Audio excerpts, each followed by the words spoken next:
don't want to be right. What would Socrates say to that? It tickles my fancy. Oh, okay. Okay. Goosies.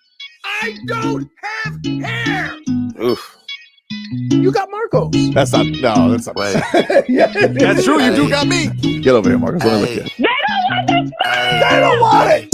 Tobin and Leroy, ready to deploy. Had to hit it with a little journalism, but that was a decoy. Better have about me, boy. Okay, Leroy and Tobin, hold to the show, man. Still on the sauce with the show, and till then it's half moon open. Sometimes go taste like a snowman. No proof I'm alive by the motor. No proof. Like I always wanted him, I never hated him, I never traded him, and if I did, I never ever traded him. You know what is a star? Like another city, the driver's side fly. Just get large, so many more. 10 in the more, never a bar. 8, 10 in the more, 2 to the P. Nothing to you, but it's something to me. Handsome as ever, and cute as can be. You can watch us on YouTube with view for free. Ay. This one time for the Twitch.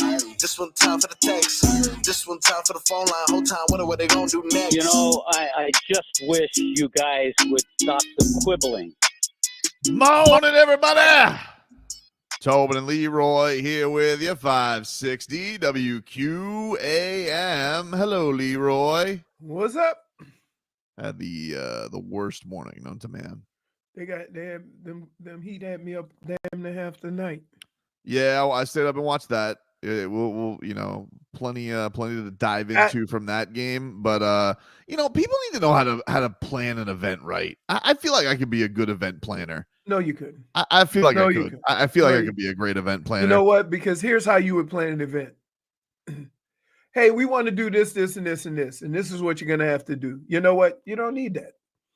That's your event planning. No, I feel like I would be detailed. I feel like I work Detailed? on efficiency. I go to this father breakfast today at my son's school and got there early. I mean, it was supposed to start at 7:45. I got there at 7:30. And it was a line around the block. You would have thought the mother bleeping Taylor Swift was in town to get into this school. But it was simply because they had to bring in everybody one by one because their genius idea was, let's scan every single license. I'm like, were we supposed to RSVP to this thing? Well, I realized there's probably nothing worse that fathers are at than RSVPing to events. So nobody RSVP'd to this event. So it took an hour just to get in the building. My son and I are sitting there dragging ass the entire time. It's taking forever. We finally get there. There's no food left. All that's left is a piece of cantaloupe. And I don't want any cantaloupe. And she's like, there's more Dunkin' Donuts on the way. And I'm like, let me just say, ma'am, how many people did you think were going to come that you didn't have enough donuts / bagels to feed everybody? And they're like, not enough people RSVP. I'm like, it's a father's event. Dads are terrible at RSVPing, okay? The only reason I RSVP is because my wife told me to. Otherwise, I'd never RSVP to anything. Here's the deal. Here's the world we live in. And this applies to most businesses or whatever.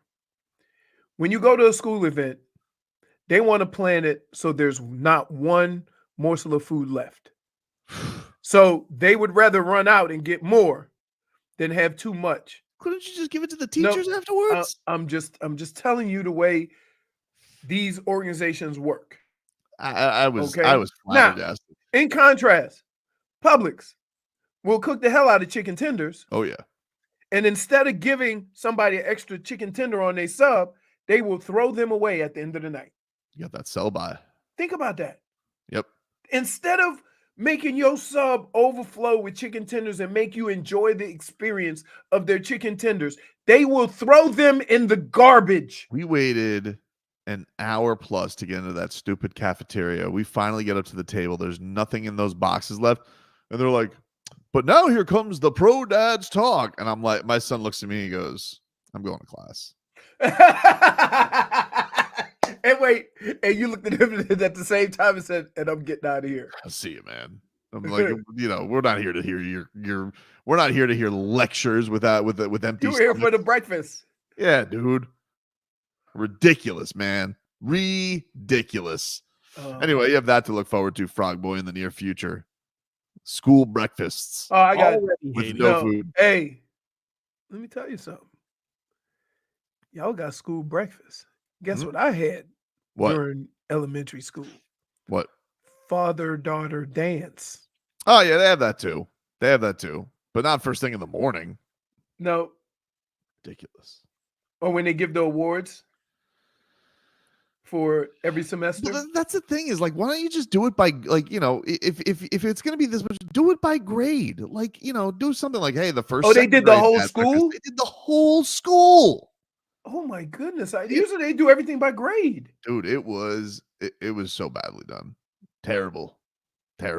Did you? Minus one school. Hey, -1. I'd have probably been late because I would have got to the bottom of this. I was like, who decided this? Who, like, do you understand? Did you think?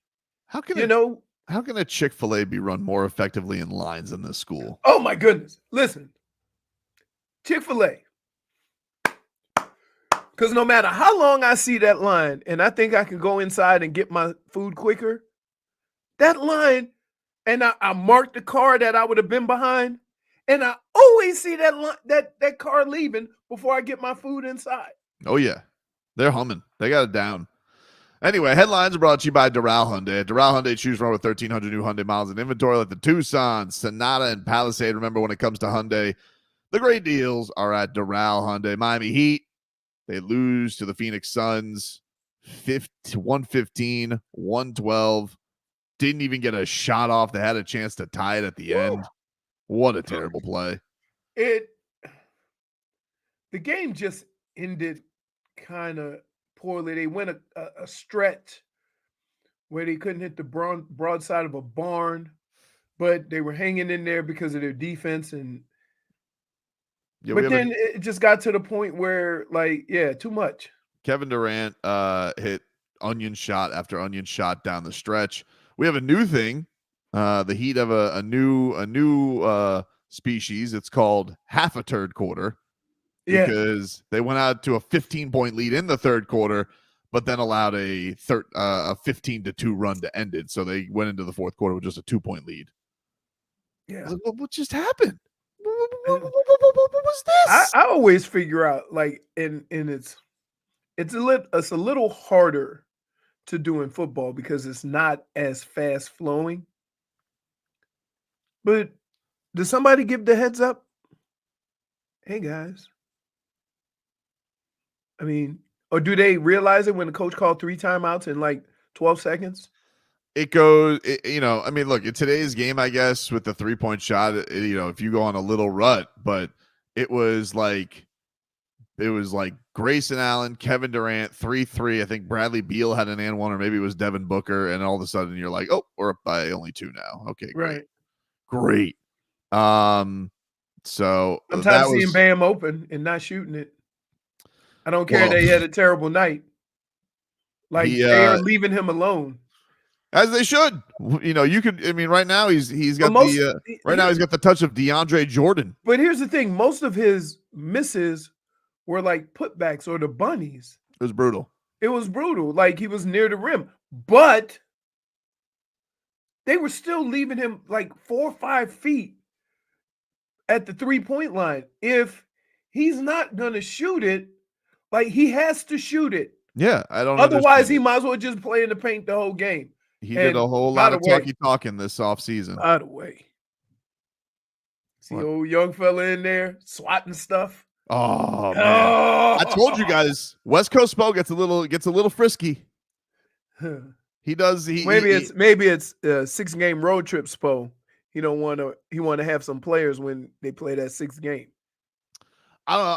I think it's just one of those things. Like, he gets on the West Coast. He's like, he wakes up and he goes and gets breakfast with Chris Quinn. He goes, I think tonight's a Kel'el night.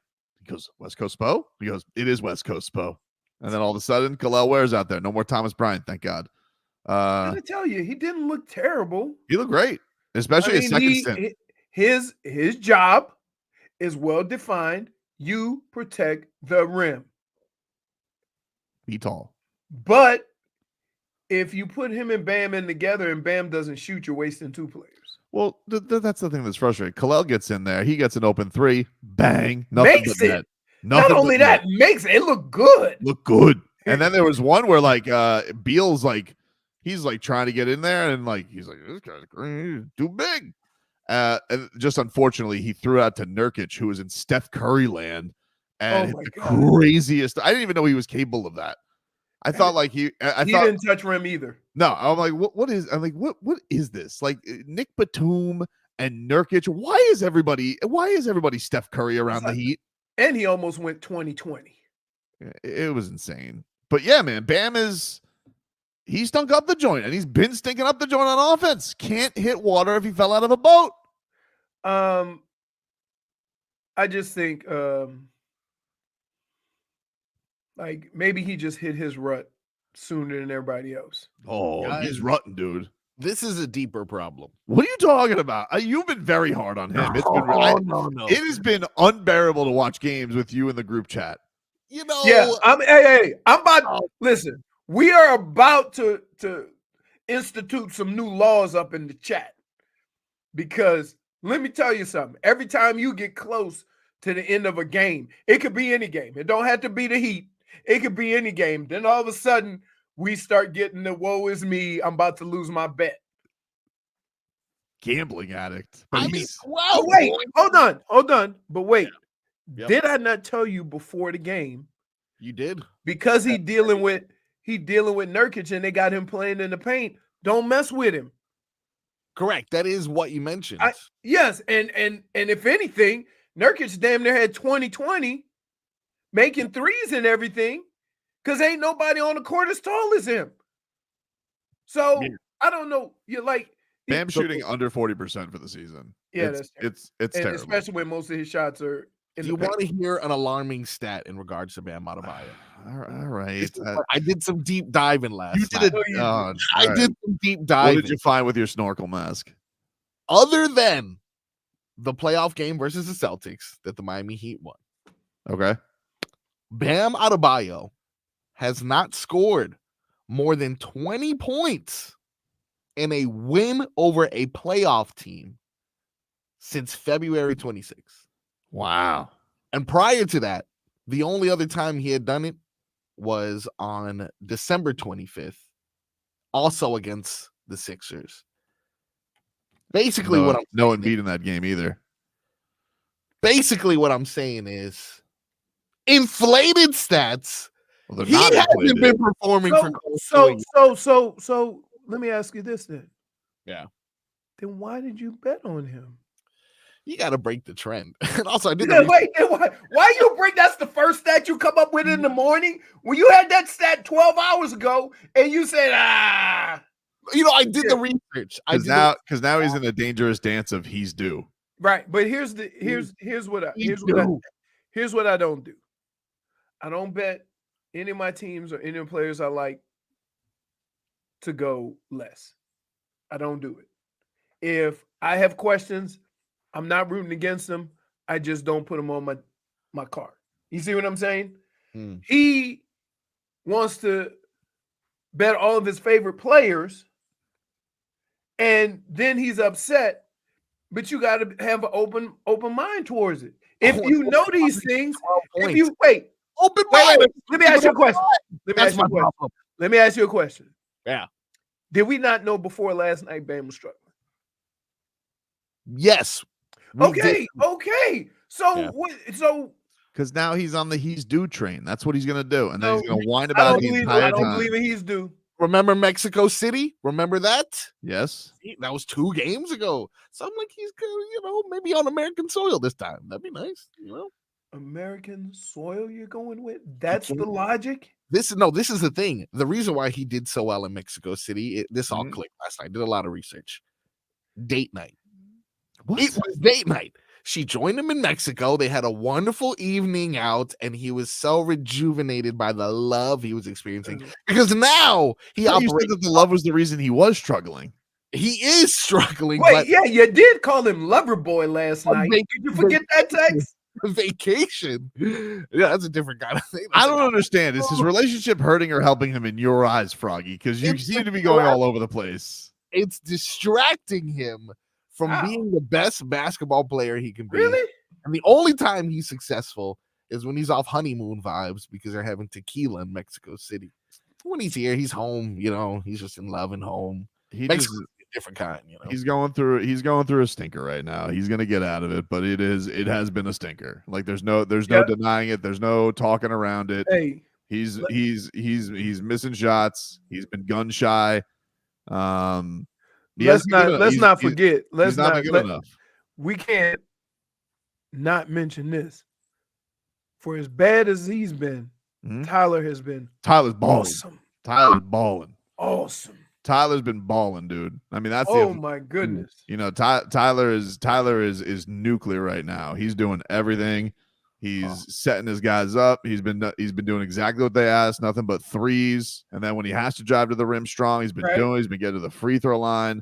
I would say back off Terry a little bit because Terry gonna give you 2 or 3 contested threes a game. And but Terry's streaky, like we know. Yeah, like Terry's gonna give you a week of stink, and then like he'll be hitting the craziest shots you've ever seen in your life. Yeah, but that's just who he's always been. Yeah. So like you gotta, and this is it sucks because you want it when you want it, but if you take a month or 2 months of play, you look at Terry's numbers, you're gonna say, oh, okay. That being said, that pass to Jimmy last night, awful at the end. Jesus, I mean that was Skylar Thompson-esque, dude. What the hell? Terry, 1, 2, 3. That's how many points you need. Why are you passing it to him going towards the rim? Put it right there. He would have had it. I mean, that was just, oh my God. And then Jimmy was like so confused because he's like, oh, I'm wide open. Oh, that's only because that's a 2. Wait, let me back up. No. You, Tyler. You. Buzzer. That was how they drew it up in the huddle. And by the way, the other play Jimmy could have gone to is throw it to Bam, top of the key. But why would you bother? Because he's not going to shoot it, or if he is going to shoot, it's probably going to go out of the arena. That's the kind of thing that turns it around, though. Maybe, but he probably thought to himself, he goes, there's old Bricks McGee. This is all going through his head in 2 seconds. Wait, let's have a little reenactment of the 5 seconds you have to get the ball in. Okay. Ready? Go. All right, here we go, Jimmy. Here you go. Inbound it. Wait, All right. don't hit the ball. Ooh, slap He's the like, ball. All right, gonna go to Terry. Jimmy, go towards the rim. Wait, we need 3 points. Back here. Bam's over there. Bricks McGee. Tyler, you do it. The game over. Bricks McGee. It's horrible, dude. That was the play last night. What if you really thought that? Don't throw it to Stone Hands. That's what it felt like. Or in Marcos' case, Jimmy's like, probably writing a poem. Roses are red, violets are blue. I'm building a brick for me and you. Clank. Trying to get his brick house together for his family. I get it. Ow. It really, honestly, it brought me to a point hearing or seeing Loverboy stink it up on the court and seeing Tyler Hero's having success. And why is Tyler Hero having success? Not because he's recently converted to the Men in Black. It's because he has a song with his name. What? Bam Adebayo needs a song with his name. What do you? And I decided, what better way to help my boy get out of this rut than to give this man a song of his own. Aja Wilson.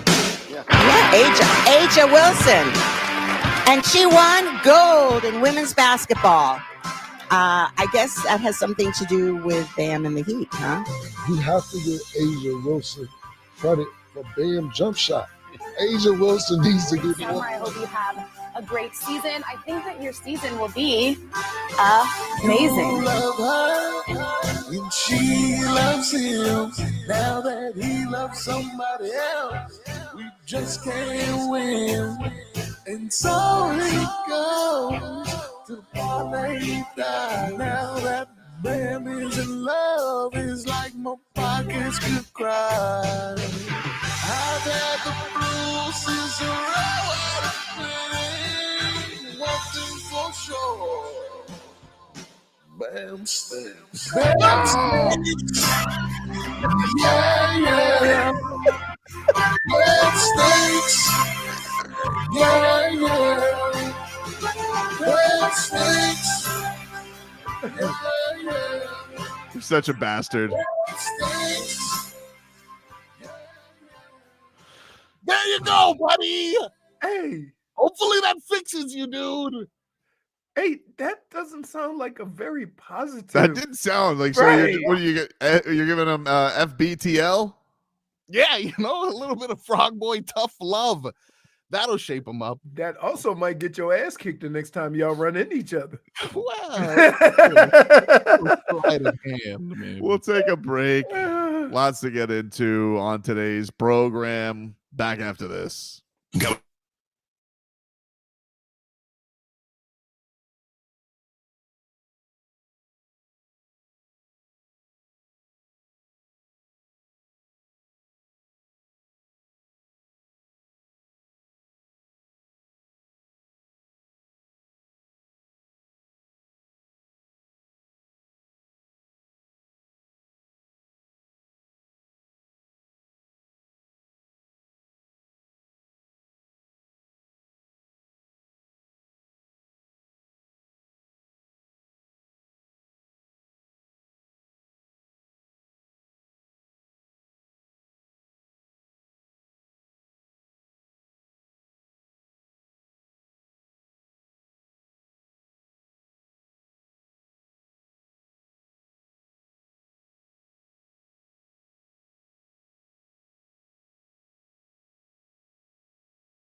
When the barrel's in your mouth. Come on.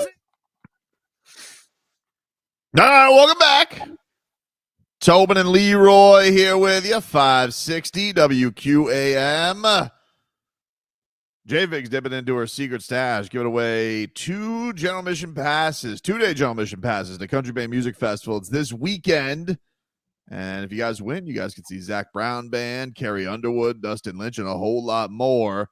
That's our last pair of tickets to give away today for this show coming up this weekend. So be listening. We'll give that away later on today. JFig will dip into her stash and bring that on out. We got Thursday night football tonight, big one. We got Ravens hosting the Bengals tonight at 8:15. That one feels like it's got the overwritten all over it.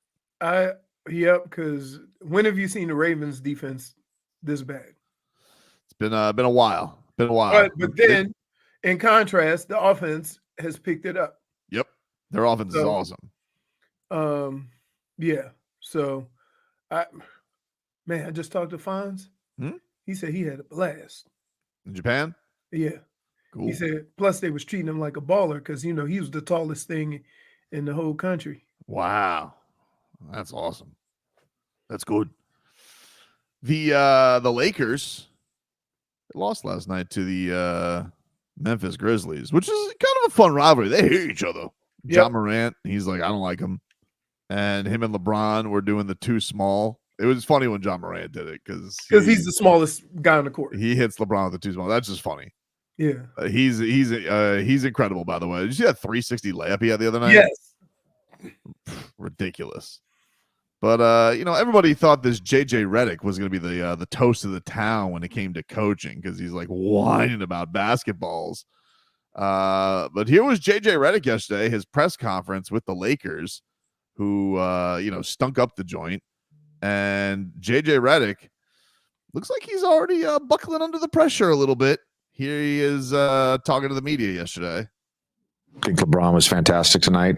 I mean, the biggest thing that stood out, I mean, I had no idea he had 39 until I'm not looking at the box scores during the game, but, he played hard. He's almost 40 years old and played the hardest on our team. Says a lot about him. JJ, you're talking a lot about two or three guys, getting them to put in the effort. You talked a lot about wanting to play hard and LeBron being the guy that played hard in tonight's game. How do you address that with the team? What's your philosophy for approaching that? I just did. Wow. What? Snippy, dude. Did he say something when I wasn't around? I didn't hear him address anyone, actually. I did. Did you just see me right now? I just talked about it. Didn't you hear me?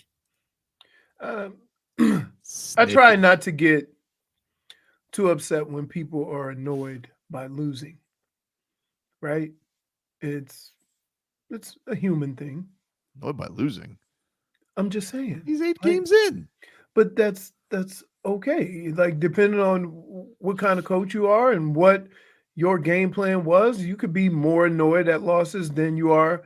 Like, I have to think Spo was annoyed at how that game ended.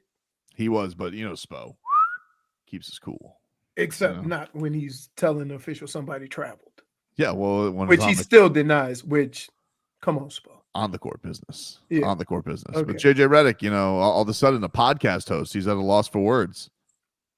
Look, you go over things, you preach certain things before the game, and then the game starts and it's like you said nothing. That's annoying for a coach. Did he not know that when he got to the team that everybody was gonna? I mean, because they didn't have Anthony Davis, but did he not realize that everybody else aside from LeBron's kind of on that team? Yeah, but that doesn't. But again, Spo always says we have enough, even though we're looking at him when everybody's hurt and say, "No, you don't." That is what a pro does. Not right. A podcast host. I'm not gonna overreact to somebody getting snippy after a loss. Snippy. Because that's human nature. Maybe if he had a MeUndies read after the press conference, he'd stick around.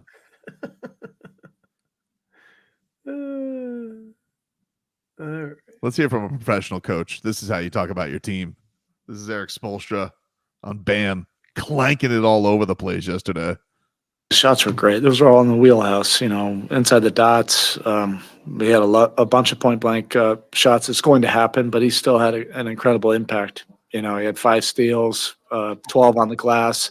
That's what it's about ultimately, is competing to try to win a game, regardless of whether you're making shots or not. And, he had that mental toughness to be able to do that.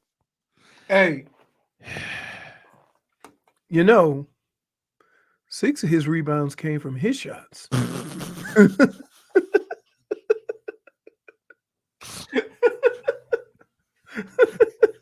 He's playing big. Stop. Hey, I'm gonna stop messing with Bam. Like, it happens, man. He just got it having a slow start when it comes to scoring. 5 of 21 when you shoot that close seems nearly impossible. Dude, that's the definition of not being able to hit a bull in the ass with a banjo. Dude, he was yesterday. What was he at halftime? He was I know, because they kept saying on the broadcast, he finished. Bam made his first 2. He finished 3 of 15 at halftime. All 3 were dunks. He was crazy. I was like, who is this guy? Again, everybody goes through that stretch during the year. Bam just going through it now. He's this is the classic when you're starting the baseball season and you can't get a hit. Yeah, you're looking up at that jumbotron. You're like, 108. Whew. Here's Bo a little bit more on Bam picking up his aggression. We're not. That's elementary. We know he is, and a lot of these were like that was an anomaly. He had like 3 or 4 sometimes in one possession. All makeable shots. See, he agrees with me. Breaks of the game, and then you have to have the fortitude to impact it in other ways, which he did defensively on the glass. The 5 steals, like I said, anchoring our defense. 6 assists, making a bunch of plays, and that's what winners do. Hey, he agrees with me. He does. Did you see yesterday? I'll tell you who balled out yesterday. Haywood Highsmith. Yeah. Haywood Highsmith was great. Do you feel like I think our boy Nico is what's going on there? He only played 5 minutes yesterday. He benched him in the second half. You think Spo's looking to change that lineup? I think Spo just rode the hot hand. And you can't read too much into that simply because if you take out a guy who's hot and playing well for the sake of keeping the rotation right, then aren't you in effect hurting your team? Yeah. So I see what you're saying. Highsmith played well. Yep. He was making shots. Oh, he was making a lot of shots. I don't think you deviate from that just to get your rotation back in order. Why is it always Haywood Highsmith cooks when everybody else is like, when your stars are struggling? You're like, hey, you know what? Here's the random 19-pointer from Haywood Highsmith. Here's a spin move. I'm like, what? Because here's how that works. I've been in this situation a lot myself. When you are a backup or a reserve, as they would say in basketball, and the guy you're going in to replace has stunk it up, it gives you a little bit of life, right? It gives you a little bit of life to, okay, all right, I might be able to get some substantial time because I could help the team that much more. I'm not just giving the other guy a rest.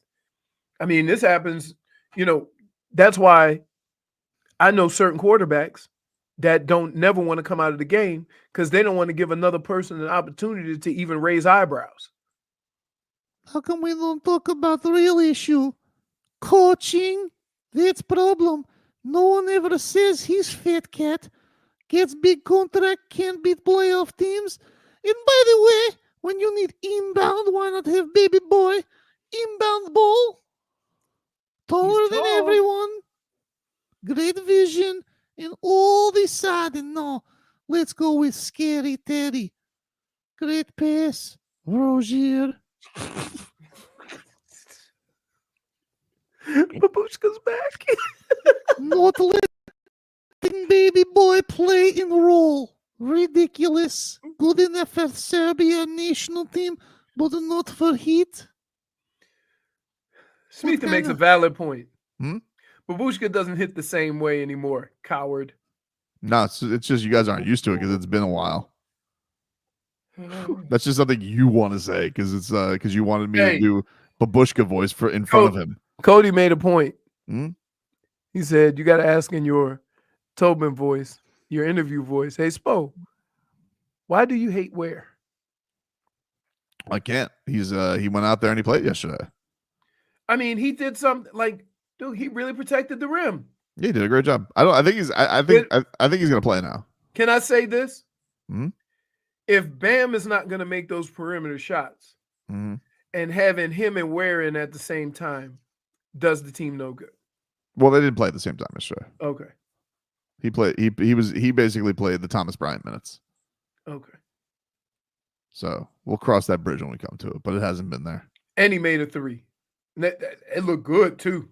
Speaking of bridge, Bam built bridge yesterday. Made of bricks. But he gets to play, not Nico. Take a break. Back after this. Previously on Tobin and Leroy. That's what they said last time. Baby got big. And then all of a sudden, what happened? Little in the middle, but she got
All right, welcome back. Tobin and Leroy back with you here, 560 WQAM. Leroy, can you get a weather update from the Domestic and Dover Law Firm? YourAccidentAttorneys.com, free consultation 24/7. Call them at 866-954. It is partly cloudy, quite breezy. Winds are coming out of. Hold on. Get a little looky-loo. The clouds have been messing with me because when it's too cloudy, it's hard to see the direction they're moving. But I'm gonna go ahead on and give it a little looky-loo. Out of the east, at about, I gotta tell you, it looked like about 15, 20 miles an hour. It's probably a little around 80, 83 degrees. And I mean, look for the passing shower, although it says the next few days are supposed to be really nice. All right. How do you do, Froggy? Correct as usual. Winds out of the east at about 19 miles per hour. Mix of clouds and sun, followed by cloudy skies this afternoon. A small chance of rain. They got it listed at 5%. Although it is looking pretty ominous down here. I'm going to take Leroy's word for it. You might get a passing shower, but the thing about when it's windy, blow right through. That's how it's going to go. Cats back on the ice tonight. Cats have been off. They are back home tonight in their barn, taking on the home. And they've been seeming like they've been gone for a month. Been gone for a while, dude. I mean, they had a great road trip, obviously included there with the Panthers winning in Finland. They have been rolling. Tonight, you got the Nashville Predators in town, who have not been off to a great start. Do you know they have Steven Stamkos now? Not on the Lightning. Wow. Yeah. Philip Forsberg, he was in that Amazon show that Kachuk was in, and they got that funny goalie. He does that commercial. No goals. I love that guy. No, not tonight. I hope Reinhart scores a hat trick on you. Which means that their coach is getting ready to get fired. You never know, dude, with hockey. They fire hockey coaches like nobody's business. Yeah, you never know. You never know who is when they decide to pull the trigger on it. I believe I think our former coach is their coach. Remember the guy who got pulled over and was like, he used to coach the Panthers. You don't care. He's the Quinville? No, Bruno. Brunette. Andrew Brunette. He's the coach for them? Yeah. Yeah. It got dismissed, by the way. I think his DUI did get dismissed. He got pulled over on a golf cart, but the body cam footage was just hilarious where he goes, it was here, I believe it was All-Star weekend, and he goes, he's just like, let me just throw a Hail Mary out here. You used to coach the Panthers? You don't care. You don't care. No, you don't care. Do we have that anywhere still? Listen, that was crazy. That in itself, he should be let go for being that thoughtful and sober. Right? Probably. You don't care. He's like, why did I even ask? Now, Paul Maurice, I don't hope that he does this. But Paul Maurice, if he goes a little swerve on the golf cart, the cops are towing him home these days. That's a champ. I'm just trying to go home like a block away. No. How do you feel, sir? And whatever. Face the car, sir. There you go, sir. Stop moving around, okay? You know I coached the Florida Panthers. Sorry? The Florida Panthers I was coaching. Yeah. Yeah. You don't care. No disrespect, but no. It's the no disrespect from the cop. I really don't. I'm really a hockey guy. So. Panthers schmanthers. Go ahead, Mr. Maurice. Whatever you need. Yeah, sure. Would you like a brewski on the way home, sir? Can I buy you a beer? Much different. Much different. Speaking of Paul Maurice, this was him yesterday speaking to the media. I guess EA Sports has the coaches now in the game. And this was the Panthers yesterday. They put out a video of Paul Maurice being asked about being in video games. I think it's awesome. In truth, the coaches are now a part of it. I appreciate them doing that. The last video game I played was Mario Kart 19 years ago. I think my kids like somewhere between 6 and 9, and they destroyed me. And I think it was the finest day they ever had. They laughed and they enjoyed the savage beating I took. They mocked me. I think they backed their cars up over me. It was the most enjoyable humiliation I've ever had. It's last, but I was smart enough not to go back for more. So basically, they did what Tommy would do to you. Not in Mario Kart, dude. Not in Mario Kart. Not in Mario Kart. He does that in Smash Bros. Like he'll kick my ass in some Super Smash Bros. Yeah. But Mario Kart, I said, you don't understand, son. This is mine. You know what's funny? And this is why parents don't give victories to their kids. For this reason right here. You hear those little kids, little snot-nosed kids running over daddy, not giving him no break. That's why no.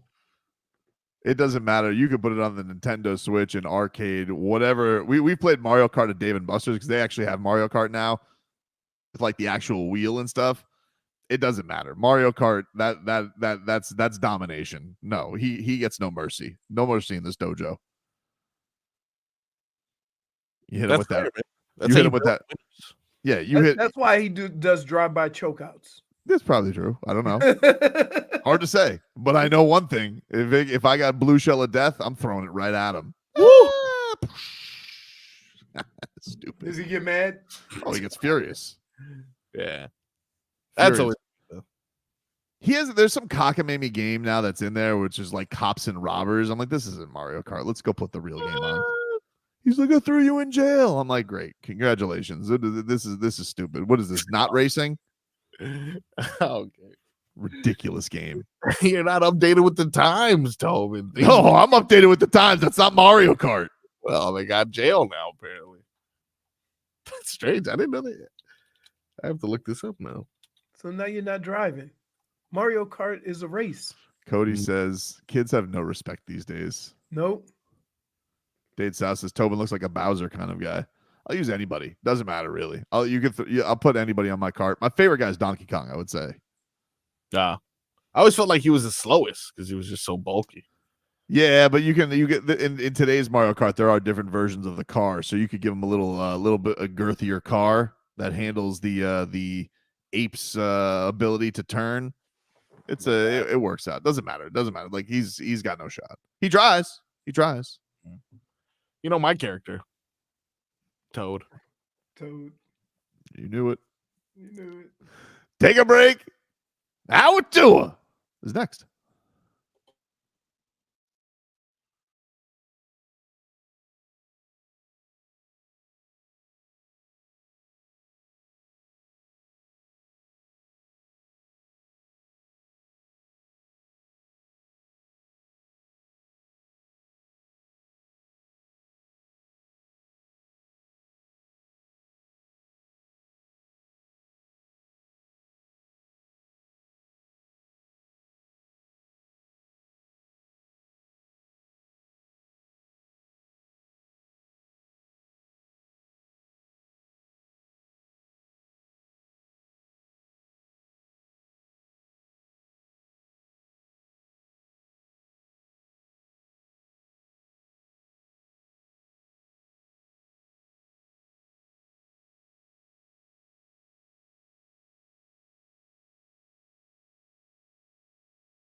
It's time for our Tua. It's our Tua. It's our Tua. It's our Tua. Tua, Tua, Tua. Tonga Valoa. Not Tua Tagovailoa. A for effort. Dolphins quarterback. Tua. It's our Tua. It's our Tua. Tua. Tua, Tua, Tua. Tua, Tua, Tua. Can go to hell. Tua Tagovailoa. Dolphins quarterback. Daddy loves you guys. Our Tua with Tobin and Leroy. Check the history of food.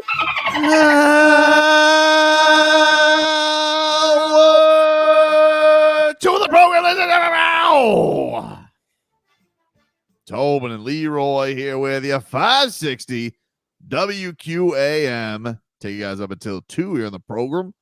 Let's get to some headlines here, brought to you by Doral Hyundai. At Doral Hyundai, choose from over 1,300 new Hyundai miles in inventory, like the Tucson, Sonata, and Palisade. Remember, when it comes to Hyundai, the great deals are at Doral Hyundai. Dolphins, they'll be practicing today. They got Monday Night Football this week against the Los Angeles Rams. Need this one if they're going to do that whole, running the table thing. Totally going to do it.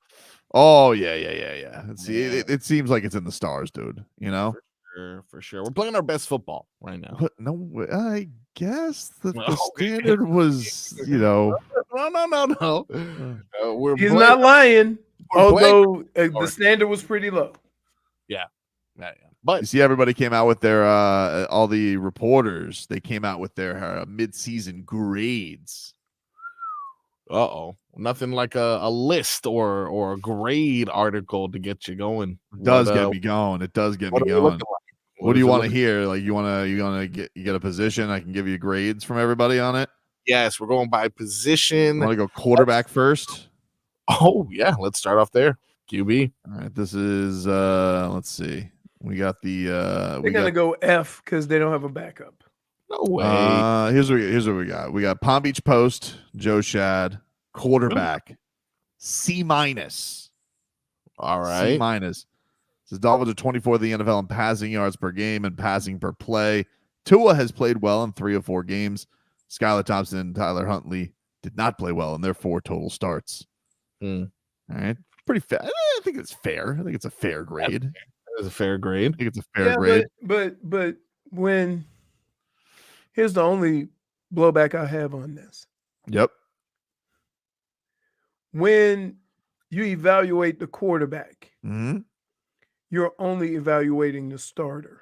Right. When you start bringing everybody else into the room, position is position. You know, okay, I got you, but you know where that is. This is not on Tua. I would say this.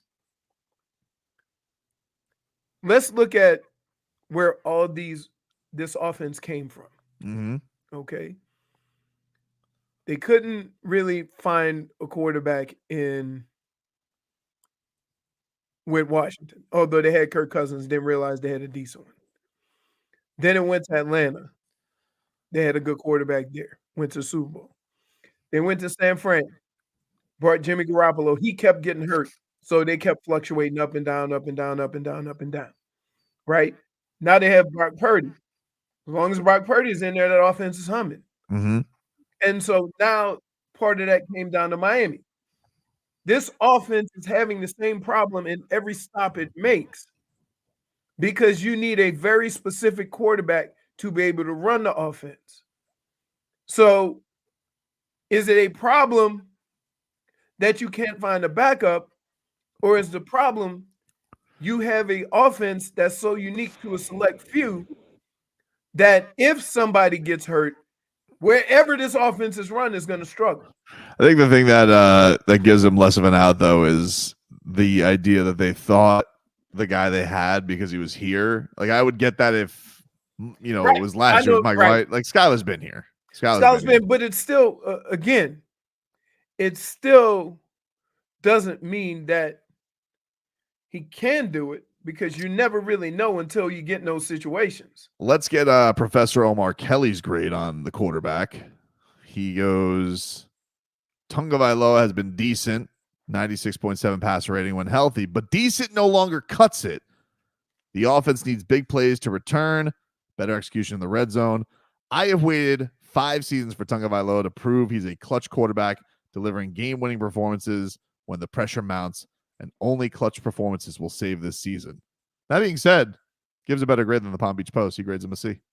Well, here's the other thing. Look at that. Here, you know why that is a little skewed? Because last week he gave a game-winning drive, but then he was off the field. Game-tying drive. Game-tying drive. Okay, but that's still, like you can change the wording and say, oh, whenever we needed a score, he couldn't get it done if he didn't get it done last week. Yep. You see, you understand what I'm saying? So where I'm gonna agree, because there's been moments where they just didn't get it done.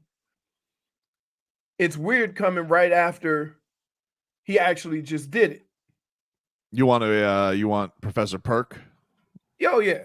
All right. Chris Perkins. His grade for quarterback. F. Whoa, Perk! Tua has been below average. Backup Skylar Thompson, Tim Boyle, and Stu Huntley were even worse. They hardly gave the Dolphins a chance to win. Tagovailoa, who missed 4 games after suffering another concussion, started in the 2 biggest games on the schedule, both against Buffalo.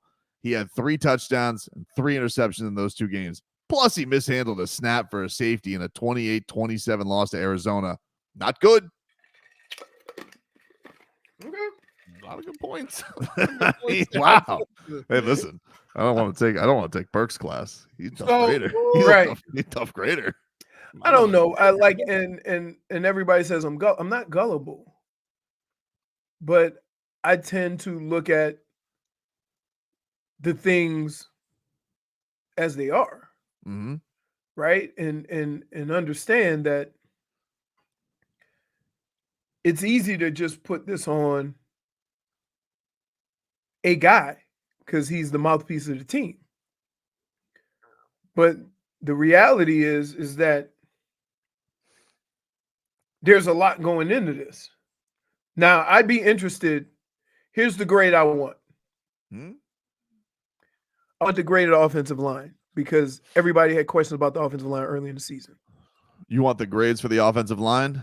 All right. Yeah, because I think of offensively, they've probably been better than people thought.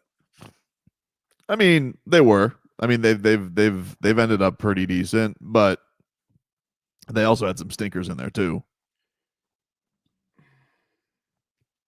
Anyway, Palm Beach Post, Joe Shad, he gives him a C+. He says Toronto Armstead ranked by Pro Football Focus as the #1 tackle. They rank Aaron Brewer as #2 center. Austin Jackson, Liam Eichenberg, and Rob Jones are ranked 42nd and 58th of their position. Eichenberg has 6 penalties. Sucks. Jackson has 4. Miami's pass protection and run blocking has improved throughout the season under Butch Barry. C+. Okay. Let's see. Omar Kelly loves the offensive line. He gives him a B. Says outside of allowing 3 quarterbacks to sustain injuries, fair. Miami's offensive line has exceeded expectations. Teron Armstead rated the NFL's top offensive tackle this season, which proves the type of impact this 33-year-old can have when healthy. The interior linemen, Robert Jones, Aaron Brewer, Liam Eichenberg, are blossoming before our eyes, which is proof that Butch Barry is a top-notch coach. Is Butch Barry the top-notch coach, or is it just having Teron Armstead? No, One has to wonder. Because like I don't understand. They've run for 150 yards the last 3 games. Yeah. That's not a small feat. Mm-hmm. That's elite as far as running the football. It's elite. So, like, but you would say, like, they've been good because the performance is the performance. You got to be out there. Right. But I will say they do have a lot of the penalties on this team are just unbelievable. You're not good enough to overcome the stupid penalties they have. You're just not. Perk gives him a B+. A lot of the same reasons. Dolphins' run game is number 9 in the league, 133.9 yards per game. They've only allowed 20 sacks, tied for 14th fewest. It's kind of middle of the pack. It's been a masterful job by Butch Berry and offensive coordinator Frank Smith. How about coaching? You want McCoaching grades? Oh, I would say C-. Oh, C-. Froggy? I wouldn't say that. I mean, like, you lose enough guys. Yep. Everybody's going to get a failing grade, even though, it's not as easy as that. You lose both your pass rushers. Mm-hmm. Now, here's what sucks about this. How much of that grade has to do with what Greer did to the roster by not signing guys and not bringing certain guys back? Omar Kelly, coaching grade D. Mike McDaniel has a career record of 22-22. That's 500 for you squares out there, which puts him and Joe Philbin at an identical spot in head coaching into game 45. Philbin's horrible company to keep, especially when we consider that McDaniel's teams have far more talent. McDaniel needs to create better game plans and smarter halftime adjustments and run a more disciplined team for this season and his tenure to get it turned around. Oof. I agree with that. I agree with I've argued that point for 2 years. The adjustments in the second half. I will say the last 2 games they have been competitive in the second half. They haven't gotten just run over. Joe Shad, he gives them C-. He says, despite injuries, Miami can't justify losing to Tennessee, Indianapolis, and Arizona. They need to find a way to at least win 1, if not 2 of those games. The defense has wilted late in games, but have been okay overall. Dolphins are 6th in the NFL on third down defense, only 27 in defensive takeaways, and at times Miami's been undisciplined. The Dolphins are 9th in penalty yards, despite 1 game fewer than teams with more.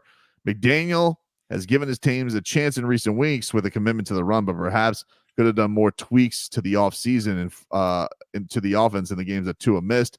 Special teams have been poor. That's an understatement. The bottom line is 2-6 is not acceptable to anyone, owner, general manager, coaching staff, players, or fans. Our challenge to the staff, find a way to go at least 6-3 and 7-2 on the back end. At that point, a 9-8 record would be commendable, but he gives him a C-. Not terrible. Not terrible. I mean, Professor Perk? F. Whoa, Perk, dude. Jeez. You know, oh, dude. Wow. Chris Perkins gives him an F. Perk is not playing around, dude. Mike McDaniel is 22-22, and his 2-6 mark this season is extenuated by a failed plan with a number 2 quarterback and number 3 quarterback and number 4 quarterback. The penalty issues point to an undisciplined team, disappointing losses to Buffalo, the biggest games on the schedule point to further failure.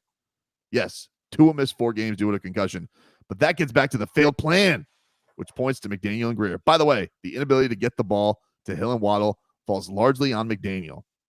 He gets credit for running the football effectively the last few games against Buffalo. That was McDaniel's best as a play caller. Overall, however, this season has been an abject failure to this point. So if you guys are taking courses, be wary of Professor Perk. Not that I disagree with him.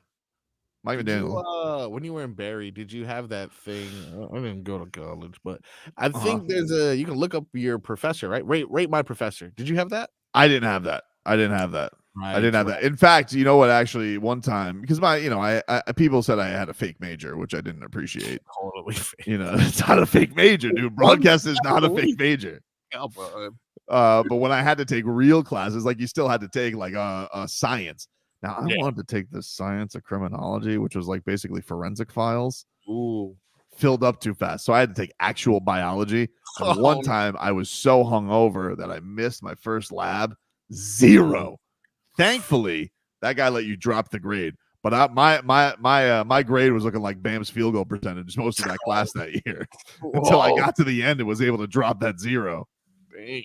Wasn't a great first impression because you didn't show up for lab. I'm like, You know, broadcast major. You know, Ooh, you don't need me here, baby. What are we doing? Dissecting a frog? oh, girl. Hey, I didn't do it either. In high school, I ain't What, cutting up this frog. This is disgusting. Yeah. Yeah, no. Never had the chance to. Didn't have enough frogs. Be cannibalism for you. Would have hurt. Really would have hurt. Unless you were going, oh, this frog looks like Cookie. Hey, wake up, Cookie. Got you. Take a break. Back after this. We're inching closer to the football.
Welcome back. It's Tobin and Leroy here with you.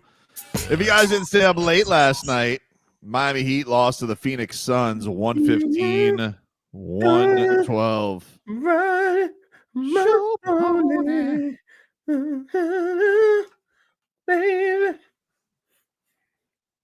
You didn't finish it?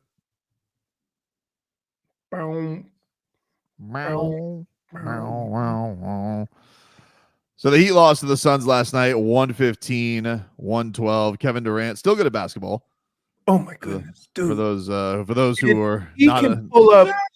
He is one of the few players that, if he wanted to shoot every time, he could always shoot uncontested because he's so tall.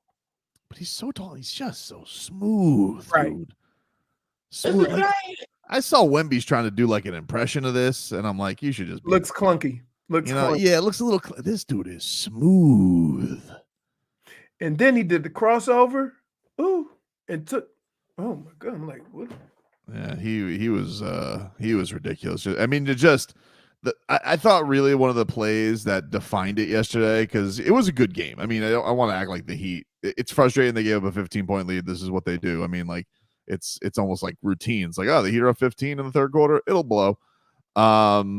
But there was like one point where like KD, KD, you should think of like KD versus Jimmy. You think, oh, Jimmy's like the defensive star there. Man, KD bottled up Jimmy like twice on one possession. Jimmy ends up, taking up a tough three.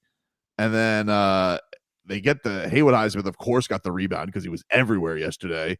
Gives it back to Jimmy. He goes to the rim. No shot.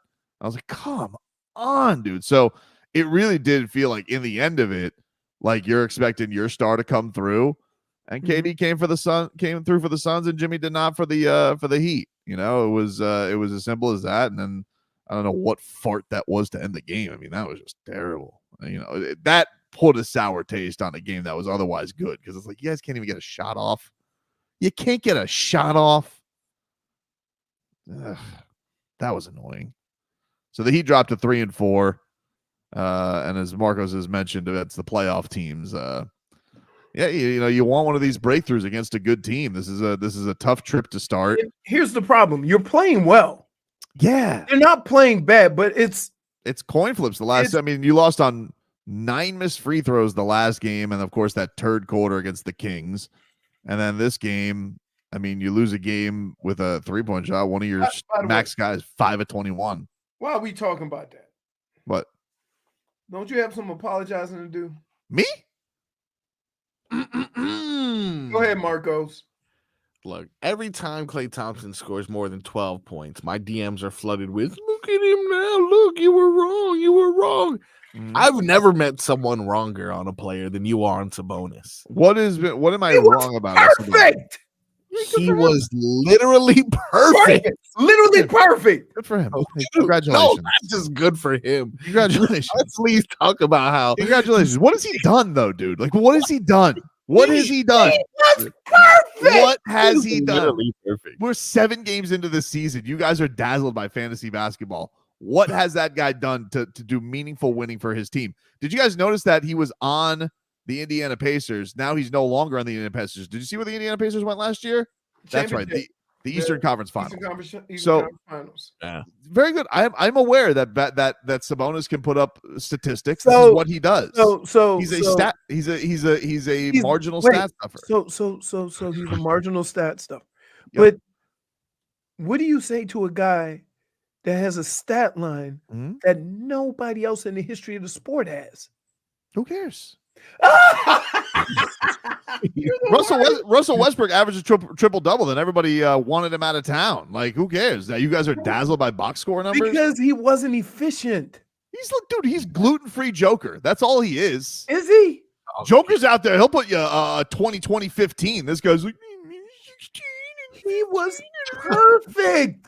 He played a perfect basketball game. Great. Who do they play?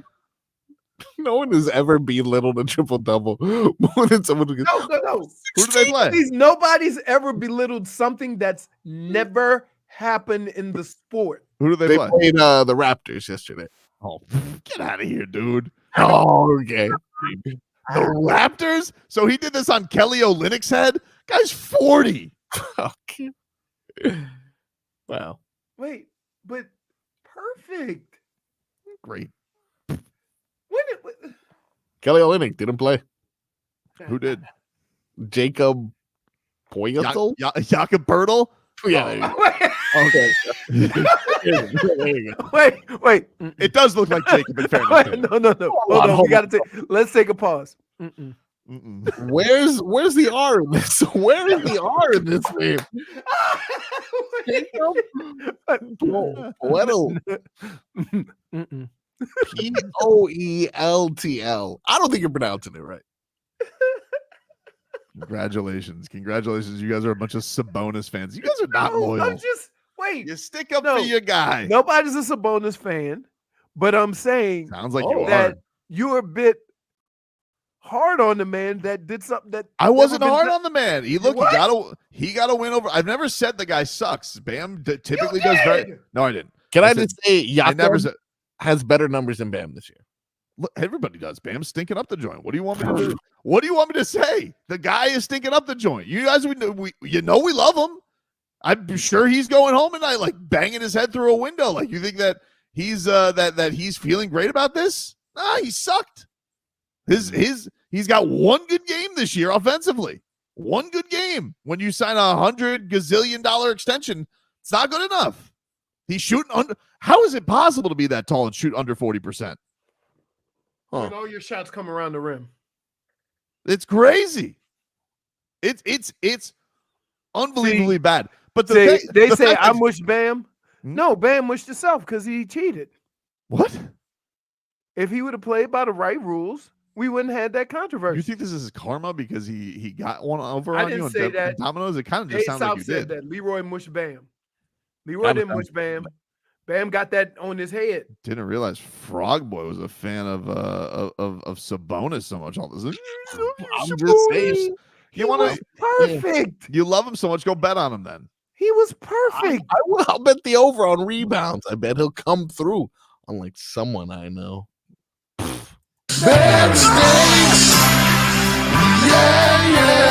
You're lashing out today. Hey, I don't like it. A perfect triple double, and he's still hating. Yeah, that's right.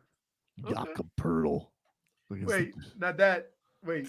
He's averaging 15 and 11 right now. Okay, and if Bam did it against the Raptors, you guys would be like, nope, that's not true. He gave me that stupid stat.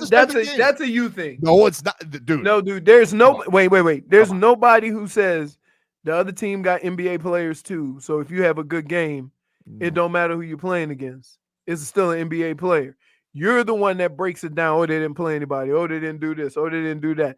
To make your point, right? I don't care who they play. They got pros too. They got first rounders too. They got max guys too. Also, one game after a buzzer beater tip in. Now he's putting up a perfect triple double. Like, first of all, you guys act like he went and threw a complete game shutout, like 6 for 6. Like, congratulations, he went to the free throw line 5 times. Like, it's not like he went out there wasn't out there like double digits. Like, congratulations, double digit what points? Yes, double digit points. No, double digit attempts anything.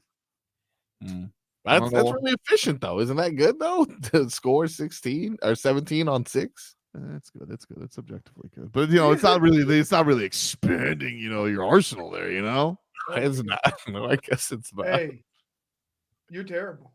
I'm not in a good place right now, okay? Like no kidding. I'm not in a good place right now. You're lashing out. You guys want to rub Sabonis in my face today, and I'm not here for it. All right. Al Mackey said Jokic had 23 points, 20 rebounds, 16 assists. We're not questioning Jokic. Did he? Jesus Christ. I'm starting thinking, is there anybody else on his team?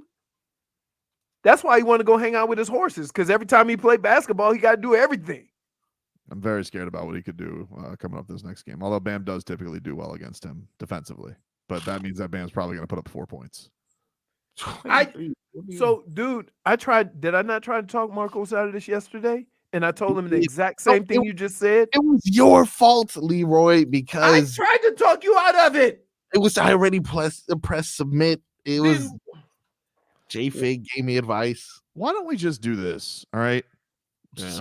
We got Spo because he's feeling a little frisky on the West Coast, right? He's very clearly rats off a ship on Nico. Oh, yeah, true. Very clearly. Kevin Love's coming back. Why does he just Spo? Just put the shoe on, walk around the store a little bit. What about this upcoming game against the Denver Nuggies? Start Kel'el Ware next to Bam. What's going to happen? Wait. I can tell you what the problem is. Okay, and this is a real problem. I don't think so. You know Kel'el's going to be in the paint. Mm-hmm. Okay. If Bam is not going to shoot that shot Kel'el shot, then it serves no purpose to have them both out there. But Kel'el can shoot it. But again, emphasize. If you're doing that, then you could put somebody else in. That's the point. That if you're going to have Kel'el playing on the outside, you got better shooters than him. But if you're going to put him in the paint, Bam's got to take those shots. Otherwise, it's a moot point. I just think Tyler Hero's looking around and he's like, can we get Tyler some help? You know? That's crazy, right? Tyler's balling. Look at these. But I do like the energy of both Tyler and Terry, right? They're very aggressive. They're gonna force the issue. And then they always seem to work well when they have that young energy out there. So I don't know. I think Bam needs to take those shots. You worked on them. If you're not going to take them when you're open, if you miss them, you got to keep shooting. Everybody else gets that. Everybody else understands that. Well, now that you have that shot, you got to take it. They're giving it to you. It literally can't get worse for you, Bam. You went 5 for 21. You basically went an entire game without making a shot that wasn't a dunk. Like, what are you scared of? Your field goal percentage getting worse? Maybe you are, but it's hard to get worse than it is at right now. I don't know if he has that Dion Waiters in him, though, you know? I feel like him, if he shoots, he misses. He's like, I don't want to mess up the team. Let me find where I can contribute. I don't disagree with that. Dion Waiters is like, well, can't get worse than this. I'm going to shoot it. But here's the deal. That's when your teammates have to step in and say, shoot that thing. Yes. Because we've heard that with Duncan. We've heard that with a lot of other players where you go 0 for 5 and they pass it to you and they yell at you, shoot it. Until that mindset. And now, guess what? Now when Dunks get overshot, he's shooting. And I don't care what his percentage is. Bam got to have that same attitude. They dependent on him. We'll be back at it tomorrow against the Nuggets. We'll take a break. Mix things up coming up next. WQA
confused. I was uptight, wanna let loose.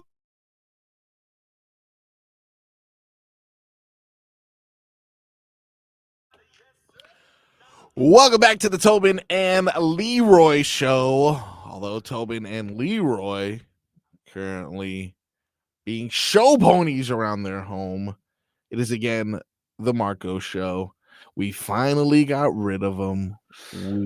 I apologize. We got rid of him. I apologize. Not a problem. Not as bad as what happened to me yesterday, dude. I designed an entire segment. It was National Nacho Day. Designed an entire segment. It was indeed. Wow. And you know, our boy Leroy, not really a fan of nachos. I know. I don't get that. Nope. Very strange. But I told you why.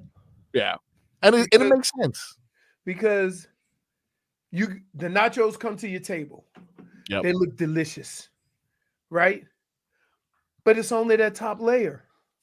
After everybody has get the top layer, then it's just chips. If they do it right, it's not just a top layer, but not everybody can do it right. The cheese hat off. Now, and here's why. Because here's the problem.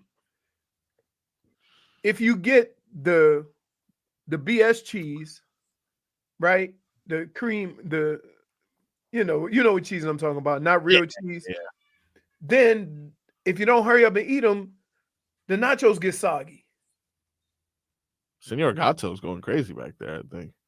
Yeah, we're about to have a standoff between Senor Gato and Sunny Bunny because I was rushing over here, didn't close the door.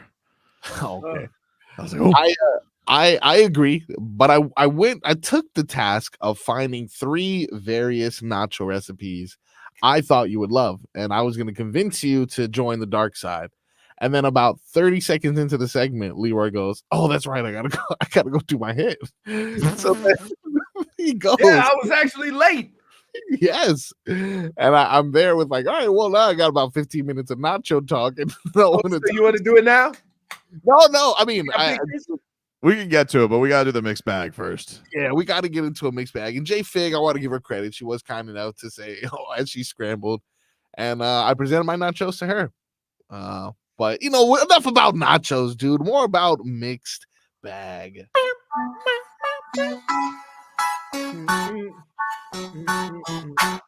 The mixed bag is brought to you by Frog Nachos. For those nachos that give you a little extra hop. Froggy? Sir? Someone who probably wished they had more hops. Maybe would have been able to contribute this. No, not Bam. I'm done bashing Bam. Because I love Bam. I want you to know this is all out of love, of course. Damage is done, dude. You've taken him to no, sir. There's one thing you taught me. If there is one thing you taught me, you can always come back. You can always come back. All you gotta do is be adorable and kind of a rascal. That's it, man. A little sleight of hand. They'll never know. Anyway, Jason Tatum didn't get a chance to hop off of the bench during the Olympics. As we know, following his championship run, he didn't have necessarily the greatest time in Paris. Poor Jason Tatum. Oh, poor Jason. We realized everybody in the Olympics had to play. Well, apparently it was a top story, and Steve Kerr. Yeah, they played yesterday. Yeah, he had an opportunity to face him and answer whether or not he had any regrets about benching Tatum for the Olympics. This is what Steve Kerr had. Even after winning the gold? That's this job, from the beginning in Vegas. The whole thing was, hey, we're in this together. We got 12 Hall of Famers, and we're just committed to winning. And we won the gold medal. So I don't give it a whole lot of thought other than, I didn't enjoy, not playing Jason against Serbia, not playing Joel against South Sudan. Those are not fun decisions, but our guys were all amazing. They committed to each other. They committed to winning the gold medal. They brought the gold home for their country. They all handled themselves with incredible dignity and class. And that's the real story. Yeah. And by the way, couldn't even get it done yesterday, could you, Jason? Because the Warriors went into your building and whooped your ass. Warriors have their number, dude. Warriors are killing it right now. Warriors, what are they, 8-1 right now? 8-1. Yeah, they are. And I think I saw Steph Curry didn't play 4 games, right? I don't think he did. No, he was back last night, but he was out there for a little bit. Why does Draymond look so old? That's that salt and pepper. How old is he? I don't know. He looks old though. It's got to be like 35, right? Draymond Green age. He is 34. Wow. But look at a picture of him. Yeah, he lets the salt and pepper go through for sure. Yeah, I'm on that same vibe. My wife was like, "You want me to do something about that?" And I was like, Wow. "I'm gonna let her rock, dude." She doesn't want you to go Pat Riley on her? I guess not. She's not ready for it yet? Like 2 gray hairs? No, I mean, look, I appreciate you saying that, and I'm gonna make sure that I remember this because the next time you see me in person, you're gonna be like, "Whoa, George Clooney from Temu, what's going on?" This is why I don't grow a beard. You know, I don't want to have to deal with the upkeep. You know, fair. That is fair. And all that aftershave. You know, like, what is that, Stetson? Dude, Stetson. dude, I ain't gonna lie. How could you forget? I think if you had to shave, you wouldn't know how because you ain't shaved in so long. Oh, that's not true, dude. I shave like a Peaky Blinder, straight edge. Wow. Okay.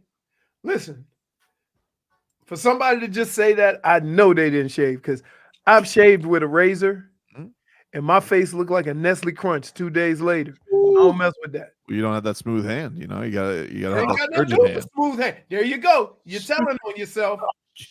Nope, I'm not telling on myself. Realize getting razor bumps ain't got nothing to do with a You got them baldy fingers, dude. I don't know what to tell you. It ain't got nothing to do with that. Oh, you know what?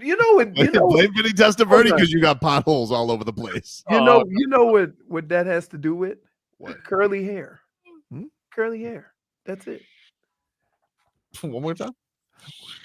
Dude, nothing you've done in the last 2 minutes would indicate that you ever shaved in your life. All time, dude. Okay. It's already grown back. It's already grown back like a wolf. What else you got in the mixed bag, Froggy? We have some more out of the NBA. You briefly touched on this yesterday. We get to finally hear it.